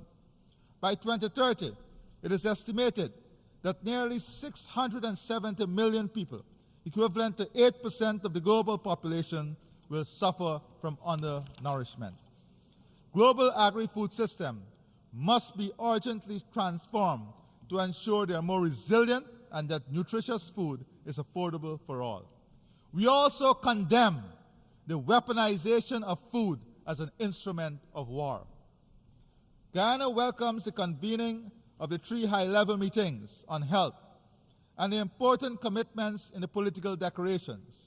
But we must together move rapidly to the implementation if we are to achieve universal health coverage for all and be adequately prepared for future pandemics. Guyana has already made tremendous strides on the path to universal health coverage. In so doing, we have increased our health spending per capita by 64% in the last 3 years. Mr. President, global peace is hinged on respect and human dignity. Our work at all levels must advance the dignity and rights of every person on our planet to create a just, equitable, and peaceful world. We have noted that since the war began in Ukraine more than a year ago, the developed world provided approximately $220 billion in support to Ukraine. The World Bank has added more than $37.5 billion in emergency financing, almost $260 billion mobilized in less than 2 years. On the other hand, aid to the Palestinian people over a period of 26 years amounted to just over $40 billion, according to figures compiled by the OECD. Haiti receives just over $20 billion in aid for reconstruction and development over the past 60 years. African countries were recipients of just over $113 billion over a 3-year period to fight hunger, according to the OECD. To be clear, Guyana unequivocally supports the principle of sovereignty and territorial integrity as enshrined in the UN Charter and remains in full solidarity with the people of Ukraine and what they justly require from the international community. However, I cannot overlook the disparity in the approach to other countries and regions of the world. This must be corrected. Clearly, this is a demonstration of an unjust ecosystem surrounding and supporting development financing, peace, and security. Importantly, it also proves that if truly committed, mechanisms do exist to unlock financing at scale. Mr. President, adherence to the rule of law, including international law, must continue to be the cornerstone of all of our engagements. This is being undermined by threats and naked acts of aggression against sovereign states and by the perpetuation of old conflicts and disputes between states. The Russian invasion must end. Greater diplomatic efforts must be made to bring an end to this war. The ongoing crisis in Haiti is of grave concern. Urgent and decisive action must be taken to secure a comprehensive solution. I commend the offer of the governments of Kenya and Rwanda to lead the multinational force in Haiti, as well as the offers by the Bahamas and Jamaica. Guyana is committed to working closely with partners within the UN and CARICOM frameworks to find a long-lasting, stable, and sustainable solution to the Haitian crisis, so that our Haitian brothers and sisters can live in peace and dignity. The Republic of Cuba has been the object of aggression for more than 6 decades. We repeat our call for the dismantling of the unacceptable embargo against our sister Caribbean state. The economic and political aggression, along with the designation of Cuba as a state sponsor of terrorism, must come to an end. I also reaffirm Guyana's long-standing solidarity with the Palestinian people and support for their dignified existence in their homeland in accordance with the two-state solution. As member states of the United Nations, let us do more to move past rhetoric so that the peace process can progress. Mr. President, when I addressed the OAS last Friday, I recalled to that hemispheric body how Guyana was excluded from the OAS for 25 years from its birth as a nation on account of a spurious territorial claim to 2/3 of our homeland by Venezuela. But justice prevailed and Guyana was ultimately admitted. It is sad, however, that 57 years after Guyana's independence, we remain threatened. Venezuela's efforts to undermine our freedom, sovereignty, and territorial integrity are today before the International Court of Justice, as decided by the UN Secretary General under the Geneva Agreement of 1966. The ICJ's jurisdiction in the matter has been twice affirmed by the court. We are confident that Guyana's sovereignty and territorial integrity will also be affirmed when the court issues its final judgment. I regret to inform you that Venezuela's threats continue. Just last night, Guyana received a very threatening message from Venezuela.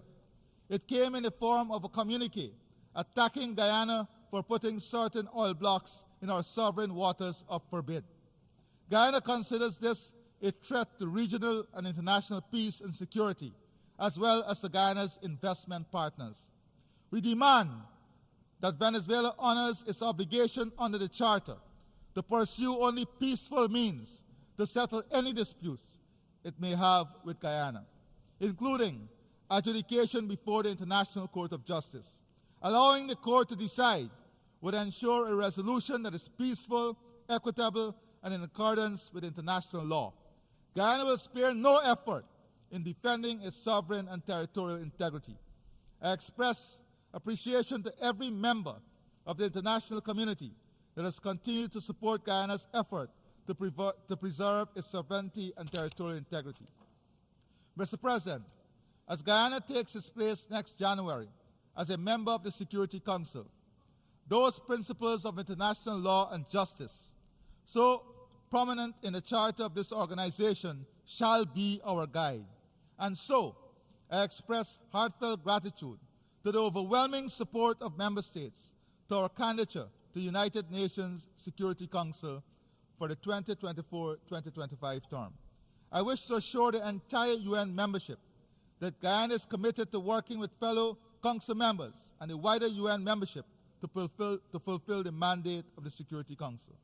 Mr. President, as I reflect on the state of growing insecurity in the world, let me also reiterate the calls made by CARICOM for the early and urgent reform of the United Nations Security Council to make it more effective and inclusive.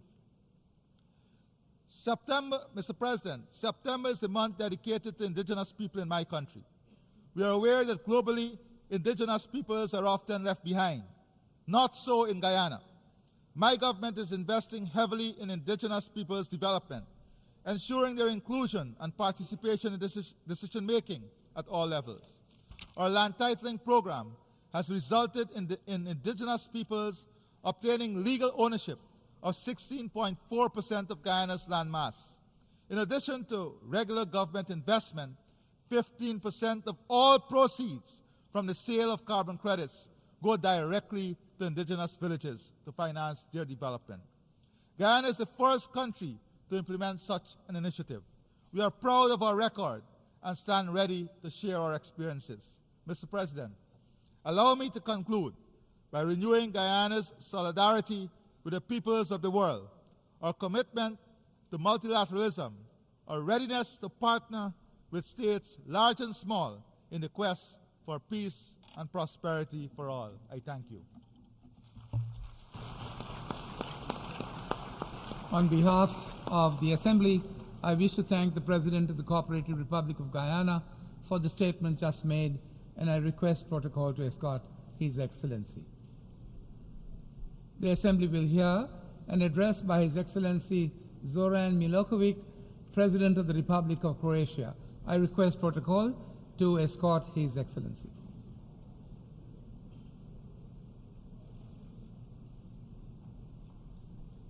On behalf of the General Assembly, I have the honor to welcome His Excellency Zoran Milosevic, President of the Republic of Croatia, and to invite him to address the Assembly. Mr. Vice President, Excellencies, ladies and gentlemen, it is my particular honor to address this august body. I would like to use this opportunity to congratulate on being elected to your esteemed position, and I wish you much success in your work during these challenging times. The world we live in today requires joint global and concerted efforts as a key to success in addressing serious global crises.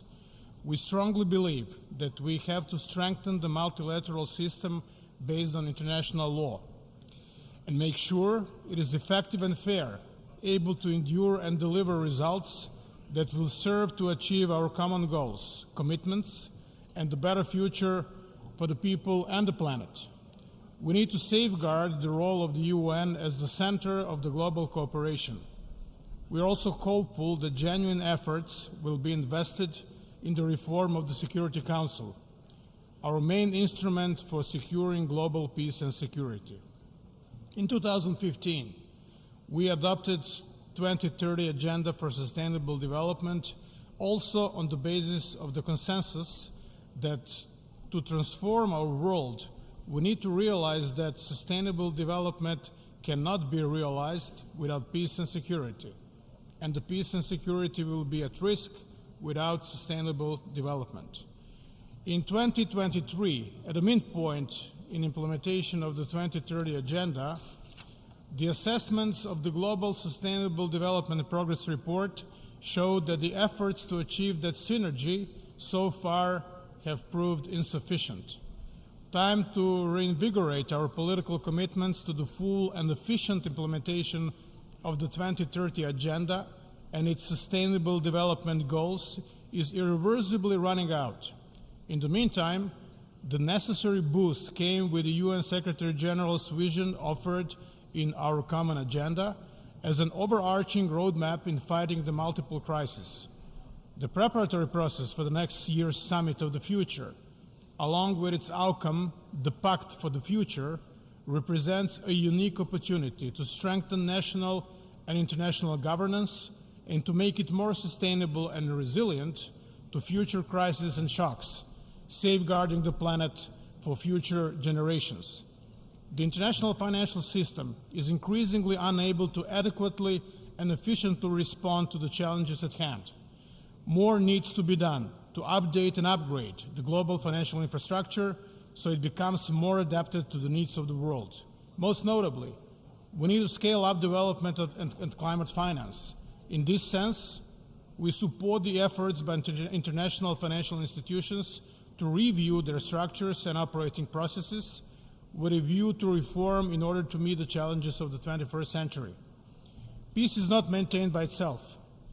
Investment in conflict prevention is far more cost-effective than investing in a conflict resolution and recovery after the fact, post facto. This is why prevention of conflict and sustaining peace should be at the center of the framework of the new agenda for peace, intertwined with a renewed commitment to multilateralism, global solidarity and trust. Croatia is the chair of the UN Peace-Building Commission for 2023, strongly advocates its strengthening and enlarging of both its geographical and thematic scope. We support the Secretary General's call for the universality of conflict prevention and sustaining peace, and the assessment of the Global Sustainable Development Progress Report showed that the efforts to achieve that synergy so far have proved insufficient. The PBC should also work more closely with international financial institutions and regional actors, forming the Sustainable Peace Network. In addition to its advisory powers, the PBC could also be vested with decision-making powers, enabling it to establish UN civilian missions upon the request of countries concerned, helping to address the root causes of instability. In this regard, 2030 Agenda for Sustainable Development and its Sustainable Development Goals can be an excellent prevention tool by bringing prosperity and inclusion by leaving a safer place for future generations. According to the Sustainable Development Report 2023, Croatia's performance in implementing the Sustainable Development Goals was assessed among top ranks. However, a lot of work is still in front of us. Croatia has a large natural heritage that it wants to preserve for future generations through the implementation of the SDGs. While accepting the clean energy transition, Croatia is taking a number of measures to alleviate the transition shock in the rejection of fossil fuels and to ensure a fair transition and prevent energy poverty. With regard to biodiversity, Croatia is committed to work jointly for the development and full implementation of an ambitious and transformational Kunming-Montreal Global Biodiversity Framework. Furthermore, we firmly believe that the protecting, restoring, and sustainably using biodiversity is essential for the pandemic prevention and promotion of the One Health approach, which needs to be included in future prevention plans. We are also committed to working together to intensify cooperation in protecting the marine environment and combating plastic pollution. If we want healthy oceans and seas, our ambition needs to be high and ocean protection stepped up significantly. Croatia welcomes the landmark adoption of the Treaty of the High Seas on Ocean Biodiversity. The successful negotiation of the BBNG agreement is the most recent proof of devoted multilateral work and presents not only a milestone in conserving marine biodiversity of nearly 2/3 of the world's ocean, but also a triumph for multilateralism. Today, Croatia proudly joined the first tier of countries that have signed the treaty and commits to ratify it as soon as possible. We call on other countries to do so as well, to enable its swift entering into force and to start its effective implementation. As a member state of the EU, Croatia has already committed itself politically and legally to contribute in making Europe the first climate-neutral continent by 2050. By further pursuing that course and by accelerating development of renewables and increasing green investments, we believe we can turn current crisis into a new chance for our economies. Here I will mention as an example one of such projects that can boost new growth of European economy based on decarbonization and clean industry.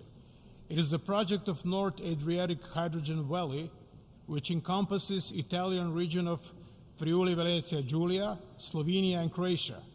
By putting the clean energy transition in the heart of the fight against climate change on the global level, we should not forget that the most vulnerable communities who have historically contributed the least to climate change are often the ones most and the worst affected, both by the climate conditions and by the costs of the green energy transition. As a remedy, establishment of a loss and damage fund to help vulnerable countries cope with the destructive impacts of climate change at COP27 marked a historic breakthrough in this respect.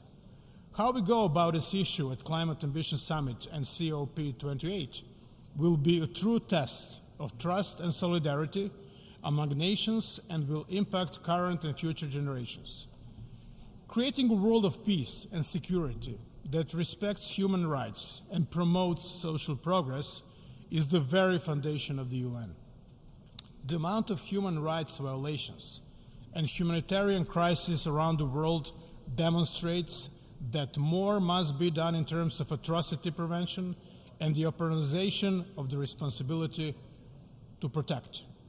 Croatia is honored to contribute to this cause by serving as a co-chair of the group of friends of R2P in New York, along with Costa Rica and Botswana.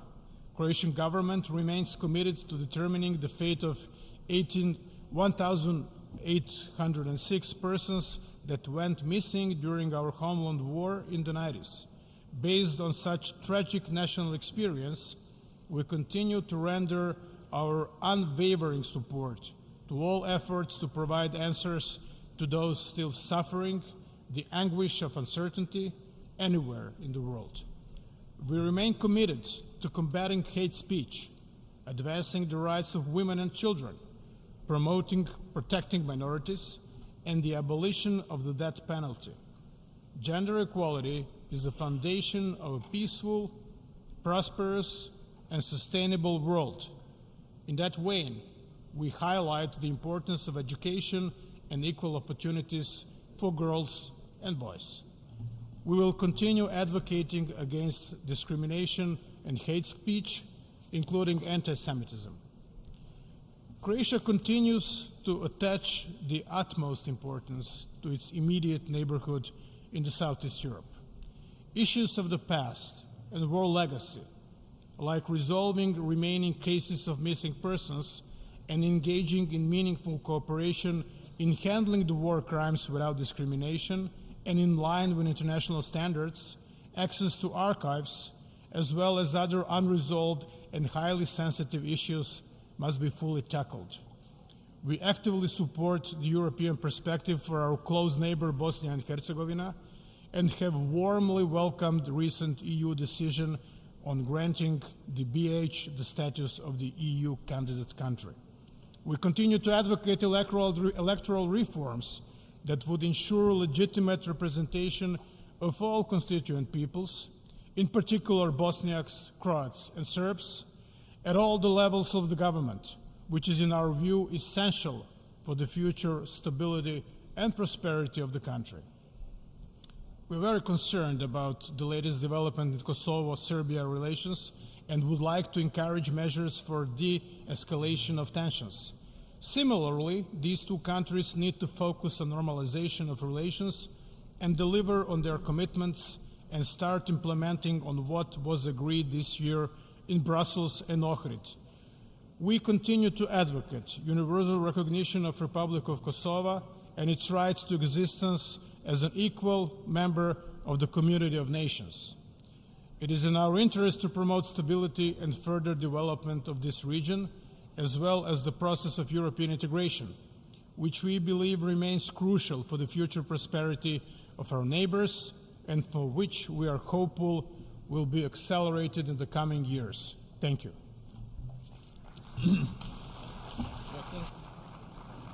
On behalf of the Assembly, I wish to thank the President of the Republic of Croatia, Zoran Milanovic, for his statement just made, and I request protocol to escort His Excellency.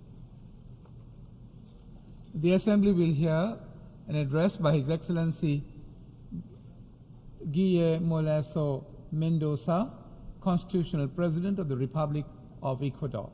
I request protocol to escort His Excellency.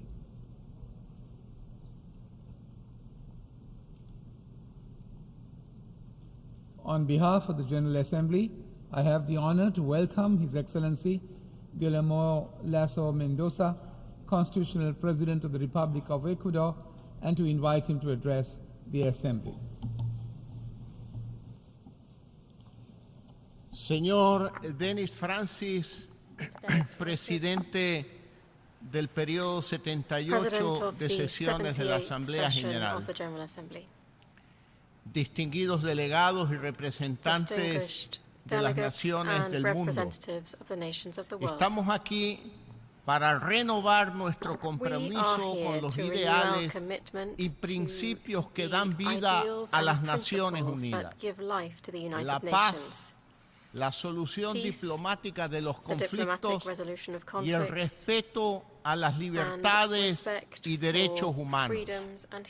En esta breve intervención compartiré nuestra visión y esfuerzos para abordar los retos globales que enfrentamos desde el cambio climático, la desnutrición crónica infantil, hasta las más urgentes amenazas a nuestra seguridad. Desde el inicio de mi gobierno, pusimos en marcha una histórica política de transición ecológica que preserva nuestro patrimonio natural. Paralelamente, hemos dado grandes pasos en el tránsito de sistemas de producción insostenibles a una economía circular baja en emisiones. En enero del 2022, ampliamos la protección de las Islas Galápagos con la creación de la Reserva Hermandad de 60.000 kilómetros cuadrados. Esta decisión significa el mayor avance en la historia de mi país hacia la preservación de nuestra incomparable biodiversidad. Además, fortalecimos el corredor marino del Pacífico Este tropical en unidad de propósito con las hermanas naciones de Colombia, Costa Rica y Panamá, y juntos hemos creado la mayor reserva transfronteriza del mundo al proteger 500.000 kilómetros cuadrados en donde habitan innumerables y únicas especies que utilizan estas rutas migratorias. Lo hicimos por nuestros pueblos y por el mundo. Por sobre todo, mi gobierno ha sido capaz de equilibrar los anhelos ambientales con el buen sentido económico.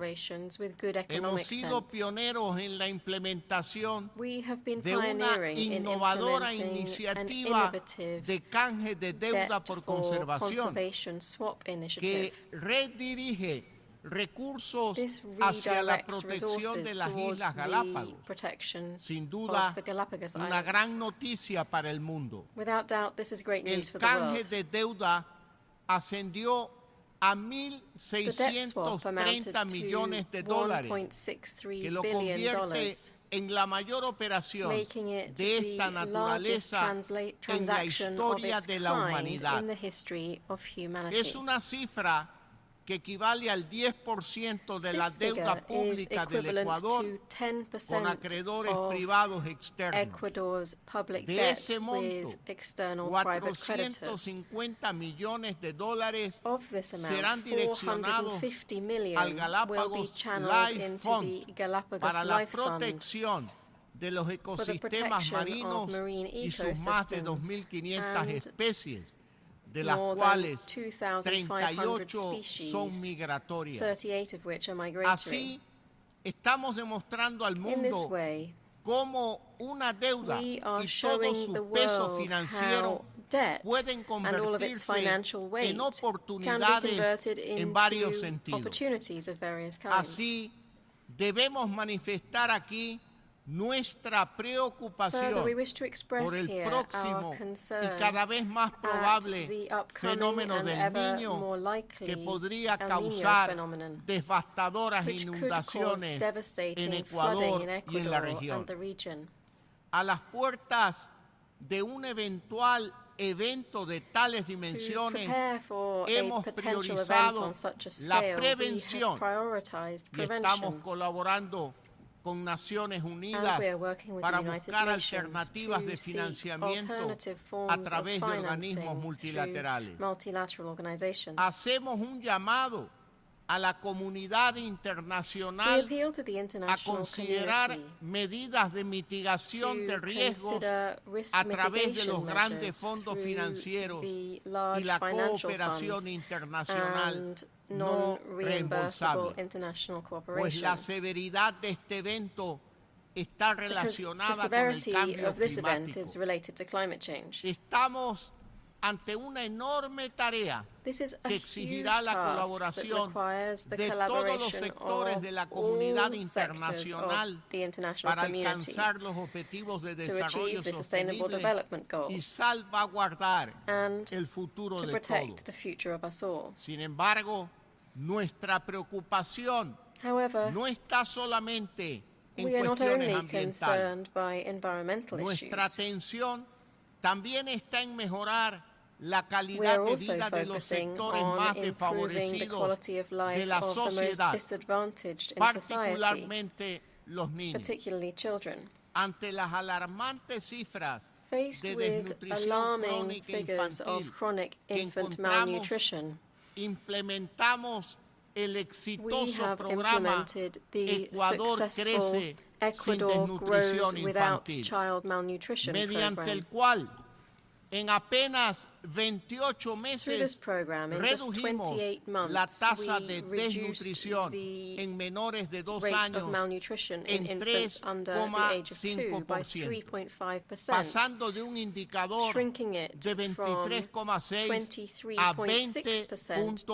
20.1%. 20.1%. Este tipo de desnutrición tiene consecuencias graves This type of e malnutrition irreversibles has serious en los and niños que la irreversible padecen. consequences on the Afecta su children desarrollo affected by it. neurológico, It affects a their su neurological habilidad para development, aprender, their ability to para learn, to comunicarse, communicate, para pensar to think, y relacionarse and con los demás. to relate to others. Es decir, estos niños y niñas desde el inicio de su vida So tienen those children, these enormes children, from the beginning of their desventajas lives, que face enormous repercutirán de disadvantages forma that have negativa en su negative futuro. repercussions on their future. Ante la dolorosa realidad, implementamos esta política In light of this pública painful de reality, forma we have estratégica implemented this para public que policy mientras se strategically atiende a las mujeres to embarazadas provide y care a los niños to en pregnant sus women primeros and 1000 to días de children in vida their first con 1,000 days of medicinas life with y medicines and vitaminas, vitamins. readecuamos los equipos y equipamos We a los have centros de salud. repurposed and equipped health Contratamos centers. más médicos, We especialistas en recruited medicina more family familiar, medicine specialists, obstetras, more enfermeras obstetricians and y nurses. 50,000 And we vigilantes further hired comunitarios 50,000 que van a los community barrios workers a detectar who go into oportunamente neighborhoods to casos detect de cases of desnutrición. malnutrition in time. Gracias a esta acción, más de 20,000 niños y niñas Thanks to this, menores more de than 2 años 20,000 están children libres under the age de of 2 desnutrición are now crónica. free of chronic Todo malnutrition. con una inversión de And all of this has 650 happened with millones de investment of dólares durante $650 28 million meses over de 28 gobierno. months in government. La solución no depende de cuánto dinero tenga un Estado, Solutions don't depend on how sino much money de a state cuánta has, voluntad but rather política how much tengan political sus will its gobernantes. leaders have. En nuestro gobierno, con un menor precio de petróleo, In our hemos government, priorizado with los a lower recursos del average Estado oil price, para we've esta prioritized causa, state resources porque for this no hay cause. crecimiento ni desarrollo Because económico there's no growth si no nor economic invertimos development en if lo we do not social invest in y en social nuestros issues niños and y niñas. in our children. Esperamos compartir nuestra experiencia con todos ustedes y unir esfuerzos para que en el futuro cercano podamos todos juntos decir el mundo crece sin desnutrición infantil. Señor Presidente, Ecuador se esfuerza en promover una migración segura y responsable. Somos uno de los pocos países que experimenta todas las facetas de la migración. Somos país de origen, de destino, de tránsito, de retorno e inclusive de refugio. La migración en los últimos años ha sido un reto para la región, pues debe enfrentar situaciones complejas que demandan grandes desafíos con impactos culturales, económicos y sociales. Ecuador ha recibido a miles de migrantes de diferentes nacionalidades, ante lo cual identificar sus necesidades, condiciones, experiencias y actividades se convirtió en un objetivo fundamental para un abordaje integral. Es por eso que pusimos en marcha el proceso de registro de permanencia migratoria de extranjeros que residen en nuestro país sin importar su condición migratoria, alcanzando la cifra de 201,000 ciudadanos registrados. En su mayoría son ciudadanos venezolanos que llegaron al Ecuador huyendo del hambre y del autoritarismo. Queremos darle un mejor futuro, garantizando todos sus derechos, otorgándoles una visa humanitaria para que puedan regularizar su permanencia e integrarse con mayor facilidad a la sociedad. Nuestros brazos han estado extendidos para proteger esta población que nos pide cobijo. Con o sin documentos, los niños y niñas ingresan a las escuelas. Todos son atendidos en los hospitales públicos. Sin embargo, la política de puertas abiertas requiere el valioso apoyo de la comunidad internacional. Nuestra acción ha sido coherente, solidaria y de ella humildemente esperamos reciprocidad. Señorías, después de 31 años, el Ecuador ha asumido el desafío de volver al Consejo de Seguridad. Lo hemos hecho en un contexto crítico para la humanidad, marcado por fenómenos de extrema complejidad, como la vulnerabilidad mundial posterior a la pandemia, así como un inesperado conflicto bélico que ha incrementado las tensiones nucleares. Al mismo tiempo, surgen nuevos problemas relacionados con la radicalización y el extremismo violento. Ecuador ha estado a la altura del desafío. Durante los 9 meses de membresía en el Consejo de Seguridad, hemos actuado con coherencia, siguiendo lo establecido en la Carta de las Naciones Unidas, priorizando la resolución pacífica de conflictos y la protección de civiles, la agenda de la mujer, paz y seguridad, así como la lucha contra el tráfico ilegal de armas. Nuestras acciones responden particularmente a nuevas amenazas como el crimen organizado transnacional que socava la estabilidad democrática, la seguridad ciudadana y el Estado de Derecho. Reitero mi declaración en la reunión de alto nivel del Consejo de Seguridad sobre Ucrania. Exigimos una vez más el fin de la agresión militar, el cumplimiento de la orden de la Corte Internacional de Justicia y que se avance hacia una paz basada en la integridad territorial de Ucrania y en la Carta de las Naciones Unidas. hemos advertido que este conflicto no solo inflige dolor y destrucción al pueblo de Ucrania, sino que además agrava la inseguridad alimentaria global y desestabiliza la economía del mundo, en particular la de países en desarrollo. Por esta razón, insistimos en que se retome la iniciativa de los cereales del Mar Negro. Todas las guerras y conflictos deben cesar. Excelencias, dedico lo que resta de mi intervención a un tema que ustedes, un tema que es de máxima preocupación para el Ecuador y el mundo. El momento histórico que me ha exigido ser jefe de un Estado que como pocos encara el violento asedio de un enemigo cuyos aliados transitan entre las porosas fronteras que aún dividen al mundo legítimo del ilegal. Me refiero al crimen transnacional organizado, en especial al narcotráfico y sus peligrosas y crecientes ramificaciones en la vida pública. Mi gobierno ha batido récords en la incautación de drogas. En apenas 2 años hemos incautado más de 500 toneladas, cifra que ampliamente supera a la de los gobiernos anteriores. Lo que hoy enfrentamos son repercusiones del golpe causado a los bolsillos de los criminales.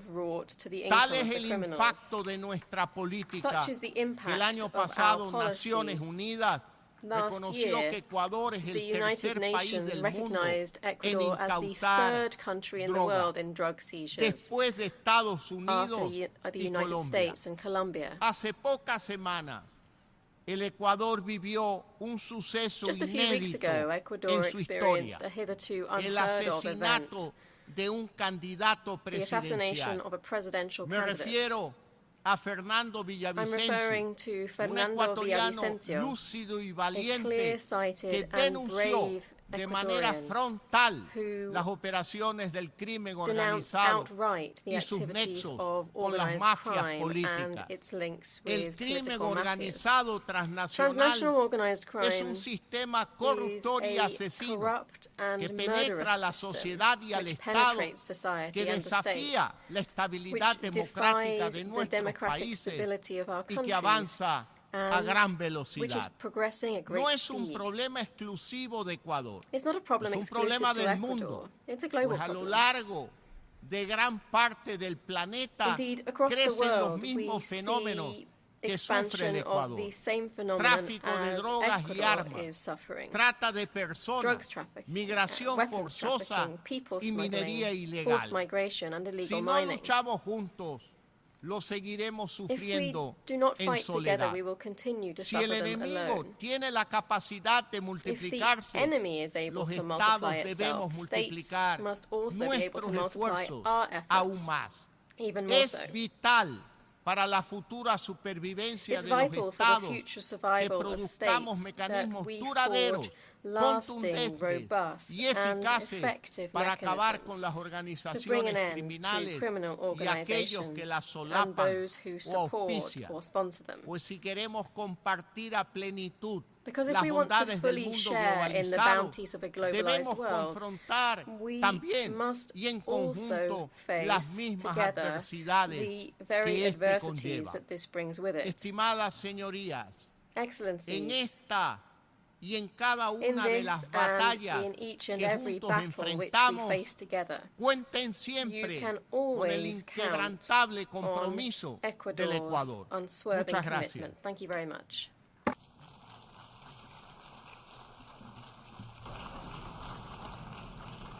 On behalf of the Assembly, I wish to thank the Constitutional President of the Republic of Ecuador for the statement just made, and I request protocol to escort His Excellency.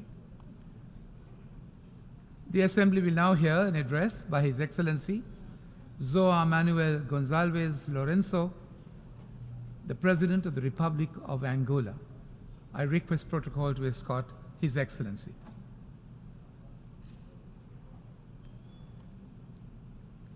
On behalf of the General Assembly, I have the honor to welcome His Excellency João Manuel Gonçalves Lourenço, President of the Republic of Angola, and invite him to address the Assembly.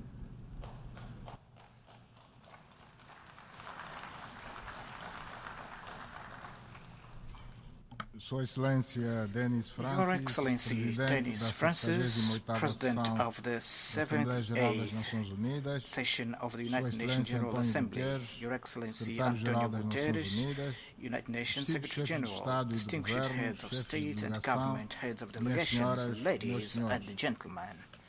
It is with great pleasure that I take floor at this August Assembly of United Nations within a context where the world is facing a highly complex situation, which requires this organization to strengthen its role and capabilities in crafting the most adequate responses and tackle the serious challenges facing the world. I would like to wish you, to Your Excellency Denis Francis, all the best wishes during your term of office starting now as the President of the 78th Session of the United Nations General Assembly.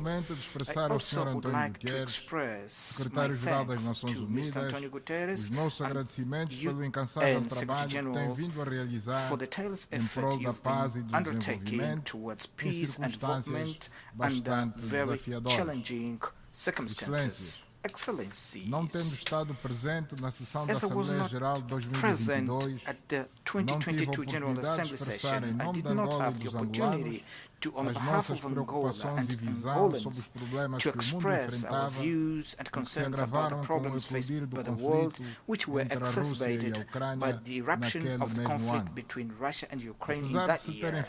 Despite of the great efforts made in order to create a more peaceful and prosperous world, we recognize that after 78 years of foundational organization, it's not been possible to build a solid base of trust among nations in order to prevent the emergence of tension hotspots here and there that degenerate in open conflict in Africa, Asia, Latin America, Middle East, and now in Europe, where it would be less expected to have a war of great proportions such as that one is happening right now. The management of interest at global level in matters of security, science and technology, as well as resources in general terms, where I highlight the strategic raw materials and energy sources, do not yet meet the interests and expectations of different nations and peoples of our planet. It is therefore fundamental to do our utmost to promote continuously the respect and upholding of values enshrined in the UN Charter and in the international law, so that we can correct the dangerous trajectory that the war had taken after the fall of the Berlin Wall. In discussing the contemporary problems of international relations, we highlight the importance of looking objectively the nature and origin of conflicts, as well as the perspective of their resolution, upholding always the universal norms that govern relations among states. Excellencies, we have to recognize that the gap between developing countries and the developed countries is still an unacceptable reality, because in some cases there is no political will to overcome them. As a consequence, we have difficulties in accessing financial resources and material resources that are necessary to implementing development projects, as well as the conditionalities imposed in know-how transfer that become factors that delay the implementation of the sustainable development goals provided in 2030 agenda of the United Nations. I would like to welcome the call of the Secretary General on the reform of the global financial architecture and stimulus of SDGs of at least $500 million per year in order to face the emerging challenges, as they are not adequately represented in most of global governance institutions. Developing countries are not in position to express their views and make their stand prevail at appropriate level and contribute in formulating realistic solutions to their problems. This situation generates anxiety and frustration of the most vulnerable population, who, by not seeing their expectations met, they become easily prone to negative and dangerous influences to the order and stability of their respective countries. Excellencies, over the past decade, Africa has witnessed transformations that galvanize changes with impact in the upcoming generations. Many African countries have resolved their conflicts, invested as much as they could in social and economic development, and have promoted the education of their citizens, making them more informed and ready to contribute to the economic and social development of their respective countries. Democratic transitions have become regular and essential institutions for consolidation of democracy have become more active and therefore more capable of giving support and solidity to the democratic conquest achieved in our nations. It is a record that should be highlighted, and we are convinced that all must be done in order to prevent the return to models that govern previous the advent of democracy in Africa. Nevertheless, the lack of perspective that is observed in many of our countries in social and economic fronts creates a fertile land for unrest and weakening of the recent democracies on our continent. Therefore, it is urgent and imperative that real support is given to development through financing in favorable conditions for the construction of power, production, distribution infrastructure, as well as water, roads, railway infrastructure, basic sanitation, construction of schools, as well as providing direct private investment on the African economy so that Africa can have a major share in the global economy. In Africa, we've been seeking ways that would help us get out of the current status, such as the initiative of establishment of the African Continental Free Trade Area with more than 1 billion consumers that constitutes an important boosting platform for the progress of the continent. International partners of Africa must believe and invest in our market, because surely they are going to have a satisfactory return on their investment in the different sectors of our economies where they decide to invest.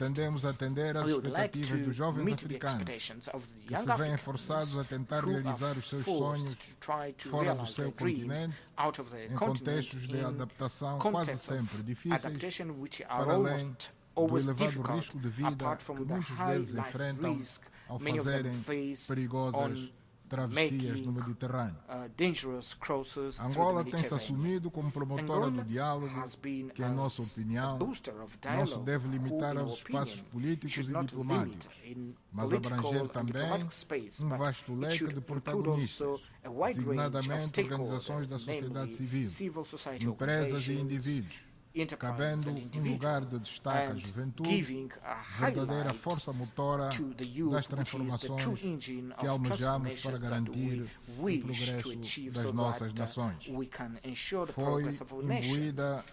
It is within this spirit that Angola decided to host the Pan-African Forum for the Culture of Peace in Africa, organized in partnership with the African Union and UNESCO, whose third edition will take novembro deste ano em Luanda. O fórum, também conhecido como Bienal Luanda, constitui uma plataforma privilegiada de intercâmbio entre diferentes culturas, religiões e modelos sociais, através de sessões interativas e construtivas, para identificar, promover e difundir modelos viáveis e inclusivos de resolução pacífica do conflito a nível do continente africano, podendo servir como uma referência potencialmente inspiradora para outras regiões do mundo.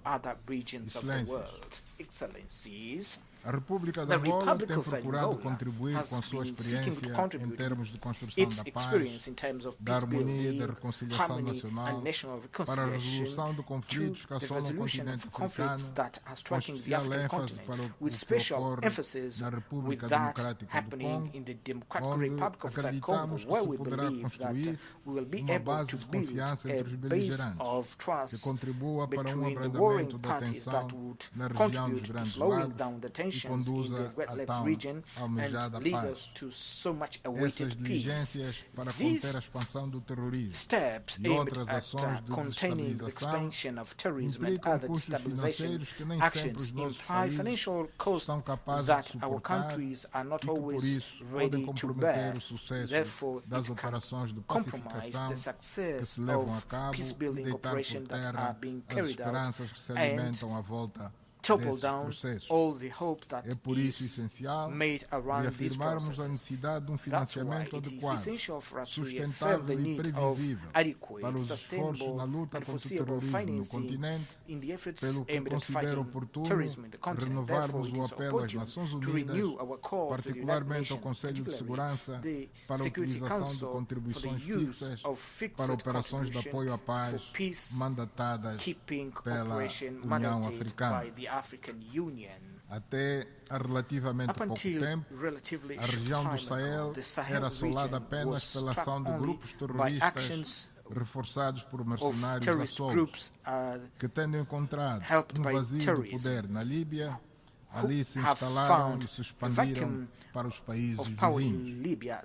A acrescer a esta situação de si já perigosa, eis que mais ou menos na mesma região surgiu uma onda de mudanças inconstitucionais do poder protagonizadas por militares. Esses novos poderes não devem ser premiados com a possibilidade de partilharem conosco os mesmos palcos políticos, sob pena de estarmos a passar uma mensagem errada, contrária aos princípios que defendemos. Cada vez ficamos mais convencidos da existência de uma mão invisível interessada na desestabilização do nosso continente, apenas preocupados com a expansão de sua esfera de influência, que sabemos não trazer as garantias necessárias para o desenvolvimento econômico e social dos países africanos.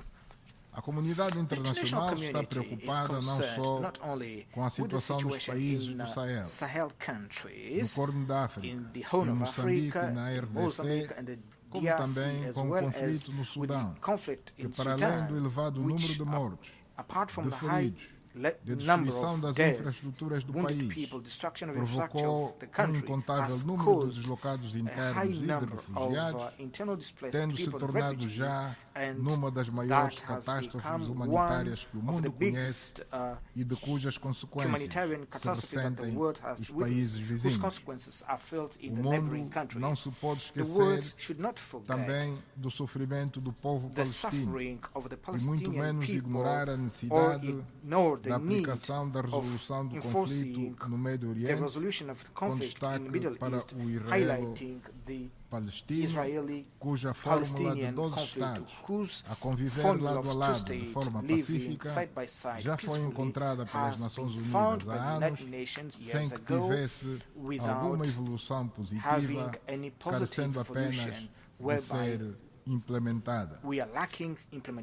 A comunidade internacional corre o risco de ser acusada de estar a dar tratamento diferente, privilegiado ao conflito na Europa, em detrimento de outros, por estarem no Médio Oriente ou em África, because they are in Middle East and Africa, whereby the one of Sudan is so deadly and devastating as that of Ukraine, but which receives less coverage of international media and less attention of the biggest center of decision on global peace and security. In Europe, the war between Russia and Ukraine should deserve all our attention, urgency of putting it to an immediate end due to the level of human and material destruction that is in there, and also risk to escalate to a big conflict of global scale and its negative effects on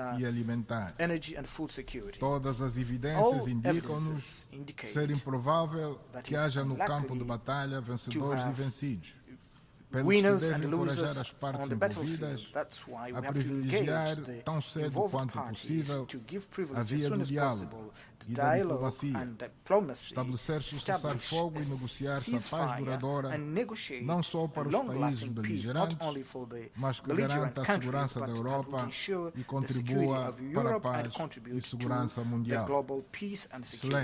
Excelências. Nos últimos 3 anos enfrentamos um grande desafio global que nos foi colocado pela pandemia da Covid-19, que veio demonstrar a importância e a força da solidariedade entre as nações, como base para fazer face e resolver os grandes problemas globais. Este exemplo deve servir como paradigma do nosso comportamento para enfrentarmos outros desafios, sobretudo os que se referem ao combate à pobreza, às disparidades entre países em desenvolvimento e os desenvolvidos, no domínio da ciência e da tecnologia, que representam, como todos sabemos, fatores importantes e indispensáveis para se impulsionar o desenvolvimento e o bem-estar dos povos do nosso planeta. A coordenação e a articulação entre todas as nações do mundo, que foi a nota dominante no processo de combate à Covid-19, pôs em evidência o papel central das instituições de cariz multilateral. Por isso mesmo, consideramos que o pluralismo nas relações internacionais é o principal garante da eficácia das ações que empreendemos para resolver as grandes questões que afetam a humanidade nos tempos que correm.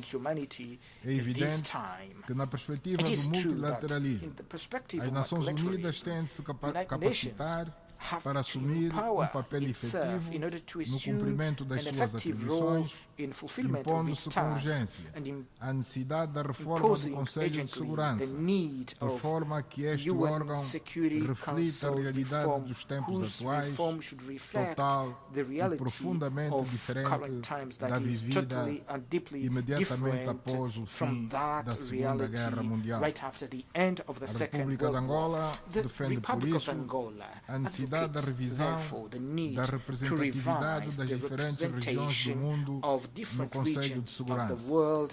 Neste domínio, no que diz respeito ao continente africano, defendemos o consenso de Exulini e a declaração de Sirte, que estabelecem a necessidade de atribuição à África de assentos como membros permanentes do Conselho de Segurança, com todos os privilégios inerentes à categoria.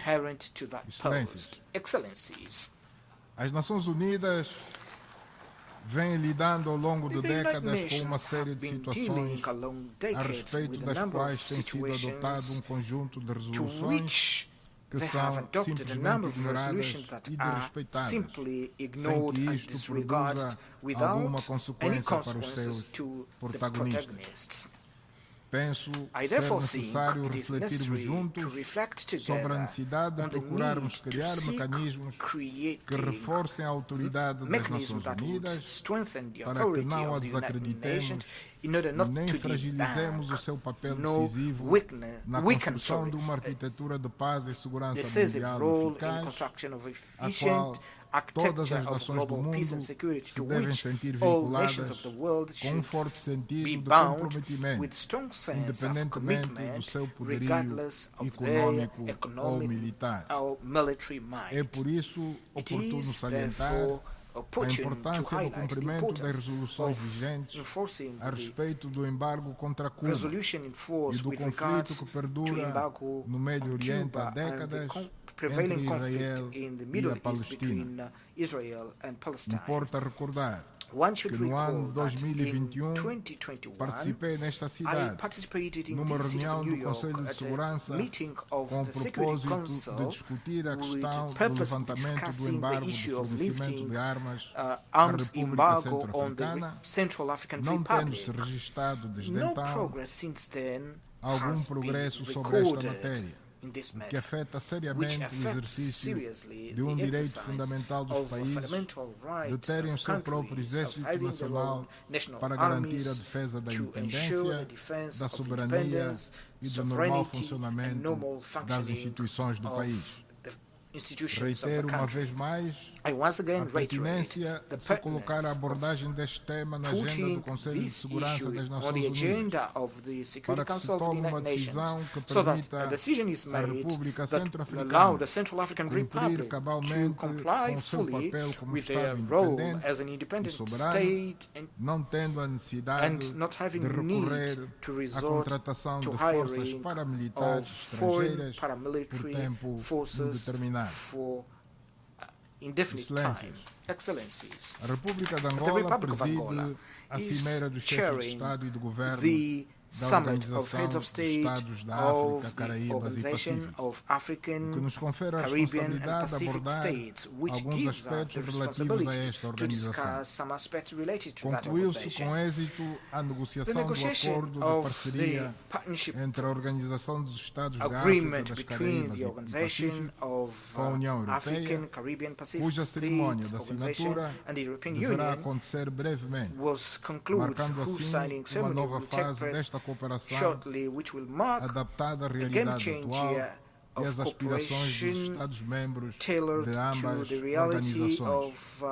Este importante instrumento sobre o qual assentará a cooperação entre a Organização dos Estados da África, Caraíbas e Pacífico e a União Europeia define as bases sobre as quais se vão projetar as ações nos mais variados domínios, com um especial destaque para a sustentabilidade ambiental e as alterações climáticas, o desenvolvimento humano e social e a migração e mobilidade. Como Vossas Excelências sabem, a OEACP integra 79 países de 3 continentes e 3 oceanos, representando um enorme potencial de cooperação para aqueles que estabelecerem parcerias em domínios prioritários para os Estados-membros, gerando assim benefícios recíprocos. Aproveito esta ocasião para lançar um apelo aos investidores, no sentido de olharem para os países da OEACP como um destino seguro e com vantagens importantes para os seus negócios. Excelências, permitam-me ainda aproveitar a oportunidade que esta tribuna nos confere para em breves palavras referir-me à questão das alterações climáticas que representam nos tempos atuais uma preocupação central da humanidade, dos governos e das sociedades de todos os nossos países. A comunidade internacional deve procurar cumprir, dentro do possível, com as promessas que foram feitas nas últimas 2 edições da COP sobre o financiamento para o clima, de modo a que na cimeira da COP28, a ter lugar nos Emirados Árabes Unidos, este tema deixe de absorver uma parte significativa da agenda para que nos possamos debruçar de forma concreta na necessidade da implementação urgente das medidas a tomar com vista à redução dos gases poluentes, reduzir a deforestação, reduzir o aquecimento global e assim salvarmos o nosso planeta Terra enquanto ainda é tempo.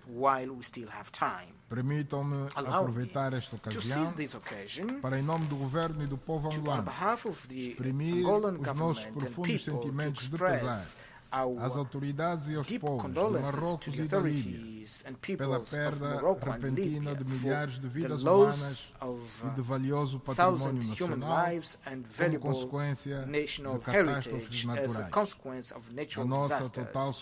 Our total solidarity goes to the families and beloved ones who feel the pain of loss of their beloved ones. Thank you very much for your attention. Au nom de l'Assemblée Générale, je tiens à remercier le président de la République d'Angola de l'allocution qu'il vient de prononcer et je prie le protocole de bien vouloir accompagner son Excellence. I thank the President of Angola for that statement, and I request protocol to escort His Excellency. The Assembly will now hear an address by His Excellency. I ask protocol to escort His Excellency.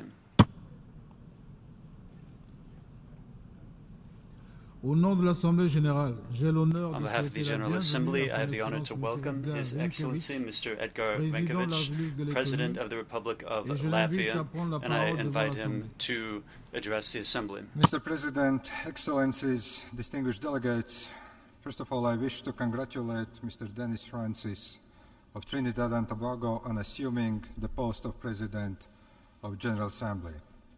I assure you of Latvia's full cooperation along the way. The topic of this year's general debate invites us to focus on rebuilding trust and global solidarity. Rooted in the United Nations Charter, both concepts are crucial for effective multilateralism. Today, I would like to highlight the following points. We are at a transformative moment for the global order. Russia's unprovoked war of aggression against Ukraine continues to challenge the world in many ways. It is a test for the rules-based multilateral system. The Russian Federation's brutal invasion of its neighbor runs counter to the United Nations fundamental principles to refrain from the use of force against the sovereignty and territorial integrity of states. Blatant breach of these principles undermines the entire international system, especially if the aggressor is a nuclear weapon state and a permanent member of the United Nations Security Council. It is not a dispute between two neighboring countries. Russia's attack was unprovoked. Russia is trying to redraw international borders by force to restore its former sphere of influence. In 2008 and in 2014, international community made a grave mistake by not responding to Russia's aggression against Georgia and to the illegal annexation of Crimea. It sent a wrong signal to Russia, allowing its aggressive imperial ambitions to advance. We are now seeing the consequences. Russia's invasion of Ukraine is a reminder of the struggle of a colonial empire to keep its territories. Ukraine is not Russia, never was, never will. Having experienced 50 years of Soviet occupation, Latvia knows the value of freedom and independence, like so many countries in the other regions. The international community must firmly stand together against Russia's attack on the principles and norms of the international law. Respect for the UN Charter is in the vital interest of all states. The outcome of this war will determine global security for years to come. Latvia condemns, in the strongest possible terms, Russia's ongoing aggression against Ukraine. Aggression that has been enabled by Lukashenko's regime in Belarus. We cannot talk about restoring international trust until Russia ends the war and withdraw from Ukraine. Russia must withdraw all its forces and military equipment from Ukraine within its internationally recognized borders. Russia must stop its terror and atrocity crimes. In response to those who call for ceasefire and peaceful dialogue, I wish to remind that only Ukraine can decide when to start negotiations about peace. Latvia supports Ukraine's peace formula. Sustainable peace must be based on Ukraine's sovereignty and territorial integrity. I call on all members of the United Nations to support those principles. Ukraine has shown remarkable determination in exercising its right to self-defense against Russia's aggression. I urge the international community to continue providing all necessary support to Ukraine and its people. Latvia will support Ukraine for as long as it takes. Our assistance to Ukraine has already exceeded 1.3% of Latvia's GDP. Together with private sector and civil society, we have sent humanitarian aid to Ukrainian regions. Latvia continues to give safe refuge to Ukrainian people. We provide rehabilitation to wounded Ukrainian soldiers and victims of sexual violence. Comprehensive support to Ukrainian people to rebuild their country will be required. It is important to lay the ground for the reconstruction of Ukraine already now. Distinguished delegates, even in times of war, the rules of the international humanitarian law apply. The evidence of Russia's deliberate attacks on civilian population and infrastructure in Ukraine is mounting. Innocent civilians, including children, are killed.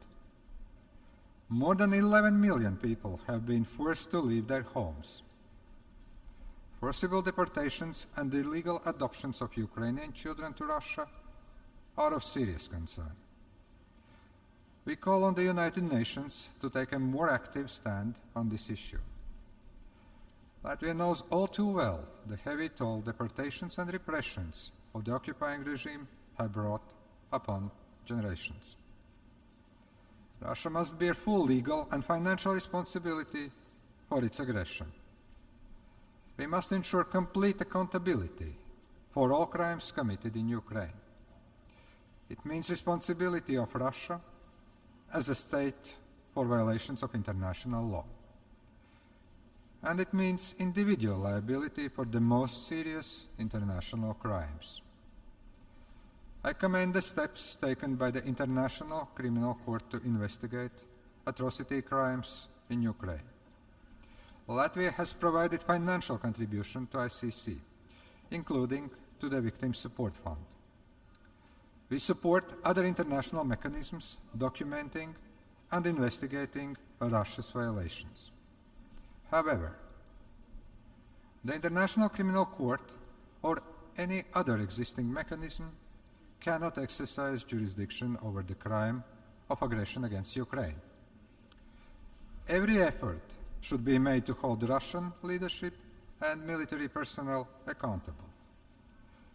What is at stake is whether impunity or abiding to international rules of law will prevail. Latvia reiterates the need to establish a special international tribunal for the crime of aggression against Ukraine. The creation of a tribunal under the auspices of the United Nations would provide the strongest international legitimacy. I encourage other countries to support this proposal. The Register of Damage created by the Council of Europe is an important step towards a future international compensation mechanism. Currently holding the presidency of the Council of Europe, Latvia has launched the register. We hope more countries beyond members of the Council of Europe will join this important initiative. By blocking Ukraine's exports and destroying its agricultural sector, Russia has disrupted grain deliveries worldwide. Yet it claims to care about global food security. There is no doubt that Russia is directly responsible for the suffering of the people worldwide. Increase of costs and food insecurity affects all regions. The Black Sea Grain Initiative was paramount for global food security. we condemn Russia's single-sided termination of this initiative. Food and energy are instruments in Russia's warfare, fueled by disinformation. Lies must be countered with truth and facts. Russia's invasion of Ukraine has caused shortage of food and fertilizer supplies. Those were not the sanctions. Sanctions do not block the export of mineral fertilizers and grain from Russia. The truth is that Russia is benefiting from higher prices.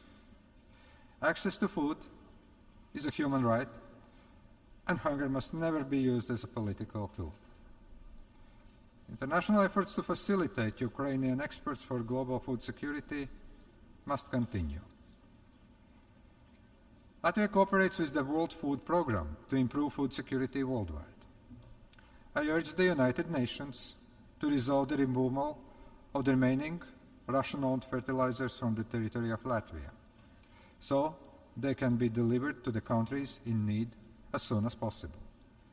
The UN system must respond more effectively to humanitarian needs. Mr. President, the concept of solidarity has defined the work of the United Nations since the birth of the organization. The Sustainable Development Goals Summit, held 2 days ago, reaffirmed the importance of dialogue, cooperation, and solidarity. At the same time, the summit acknowledged stark reality. The achievement of global goals by 2030 will be very challenging for many countries. International cooperation will be key. The Global SDG Index ranks Latvia in the 14th place among UN member states for overall achievement of global goals. Latvia is convinced that strengthening of innovative and eco-efficient economy, quality education, and good governance will contribute to our development. Participation of the non-governmental sector and youth has become an integral part of our national decision-making processes. In the spirit of solidarity, Latvia's development cooperation policy is becoming more global. Notable part of our development support has been provided to Ukraine and countries of the European Eastern Partnership and Central Asia. Latvia now extends cooperation projects to countries in Africa. We are willing to contribute to the promotion of peace, good governance, economic growth, digitalization, and gender equality. Latvia recognizes the climate-induced challenges that small island developing states face. Strengthening resilience remains at the core of its sustainability. Latvia is committed to contribute to successful preparation of the UN SITS conference next year, including financially. We will follow an evolving work of the International Law Commission on the legal aspects of the sea level rise. Moreover, Latvia is already engaged in international legal proceedings addressing the obligations of states regarding climate change. Resilience against disinformation is an area where Latvia has meaningful experience. We must address accountability of the actors in the information environment also at the global level. Distinguished delegates, the United Nations is not a perfect institution. Inability to stop the aggression or conflicts has often called this organization's effectiveness into doubt. Still, as the only truly global organization, it is the core of multilateral system uniting all sovereign states. It is especially important for smaller countries like my own country, Latvia. Revitalization of the United Nations system and meaningful reforms of the Security Council are necessary. The inability of the Security Council caused by the abuse of the veto is a serious concern. That is why Latvia supports efforts to make the Security Council more transparent and accountable for its inaction. Veto power was not created as a privilege, but as responsibility. Latvia supports a more just, equitable representation of the regions on the Security Council, including countries from Africa and SEEDS. Latvia remains a responsible and reliable partner. We will continue to be involved in peacekeeping and peace-building efforts. Determination to protect the fundamental values of the United Nations Charter guides Latvia's candidacy for the Security Council elections in 2025. This organization will be as effective as the collective will of its member states. It is in our hands to safeguard and to improve it. And thank you very much.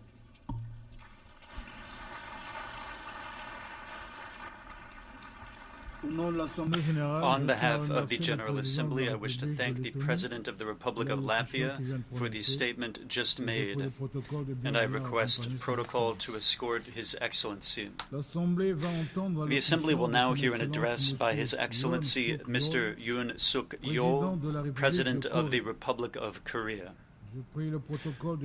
I request protocol to escort His Excellency. On behalf of the General Assembly, I have the honor to welcome His Excellency, Mr. Yoon Suk Yeol, President of the Republic of Korea, and to invite him to address the Assembly. Mr. President, Mr. Secretary General, distinguished delegates, I extend my congratulations to His Excellency Denis Francis on assuming the presidency of the 78th session of the General Assembly. Let me also pay tribute to Secretary General Antonio Guterres for his dedication to global peace and prosperity. This year marks the 70th anniversary of the Korean War armistice. After the invasion by communist totalitarian forces, the fate of the Republic of Korea hung in the balance. Thankfully, with the support of the UN forces, the nation dramatically defended its freedom.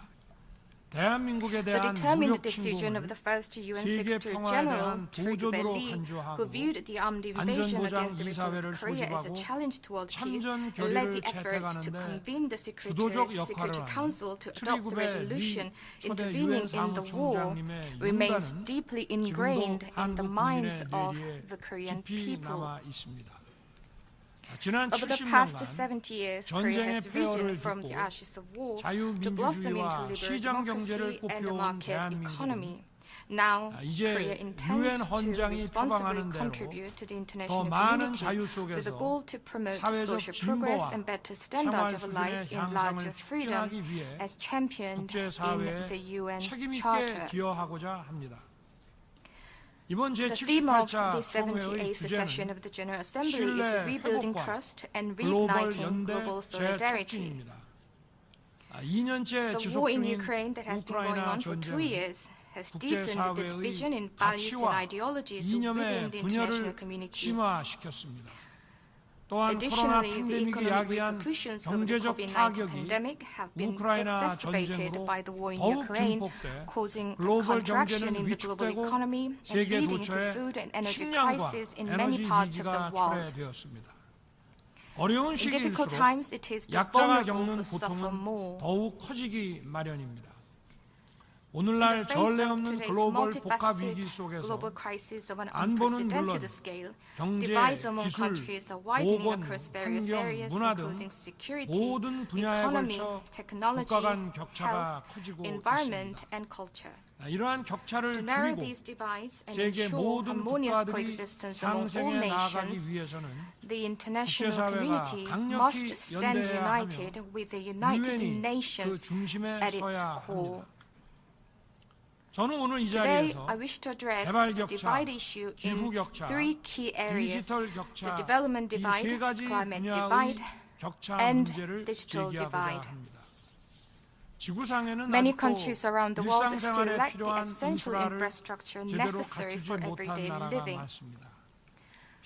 Development is unobtainable without basic infrastructure, such as water and sewage systems to process and supply drinking and daily use water, energy facilities to provide electricity, and healthcare facilities to treat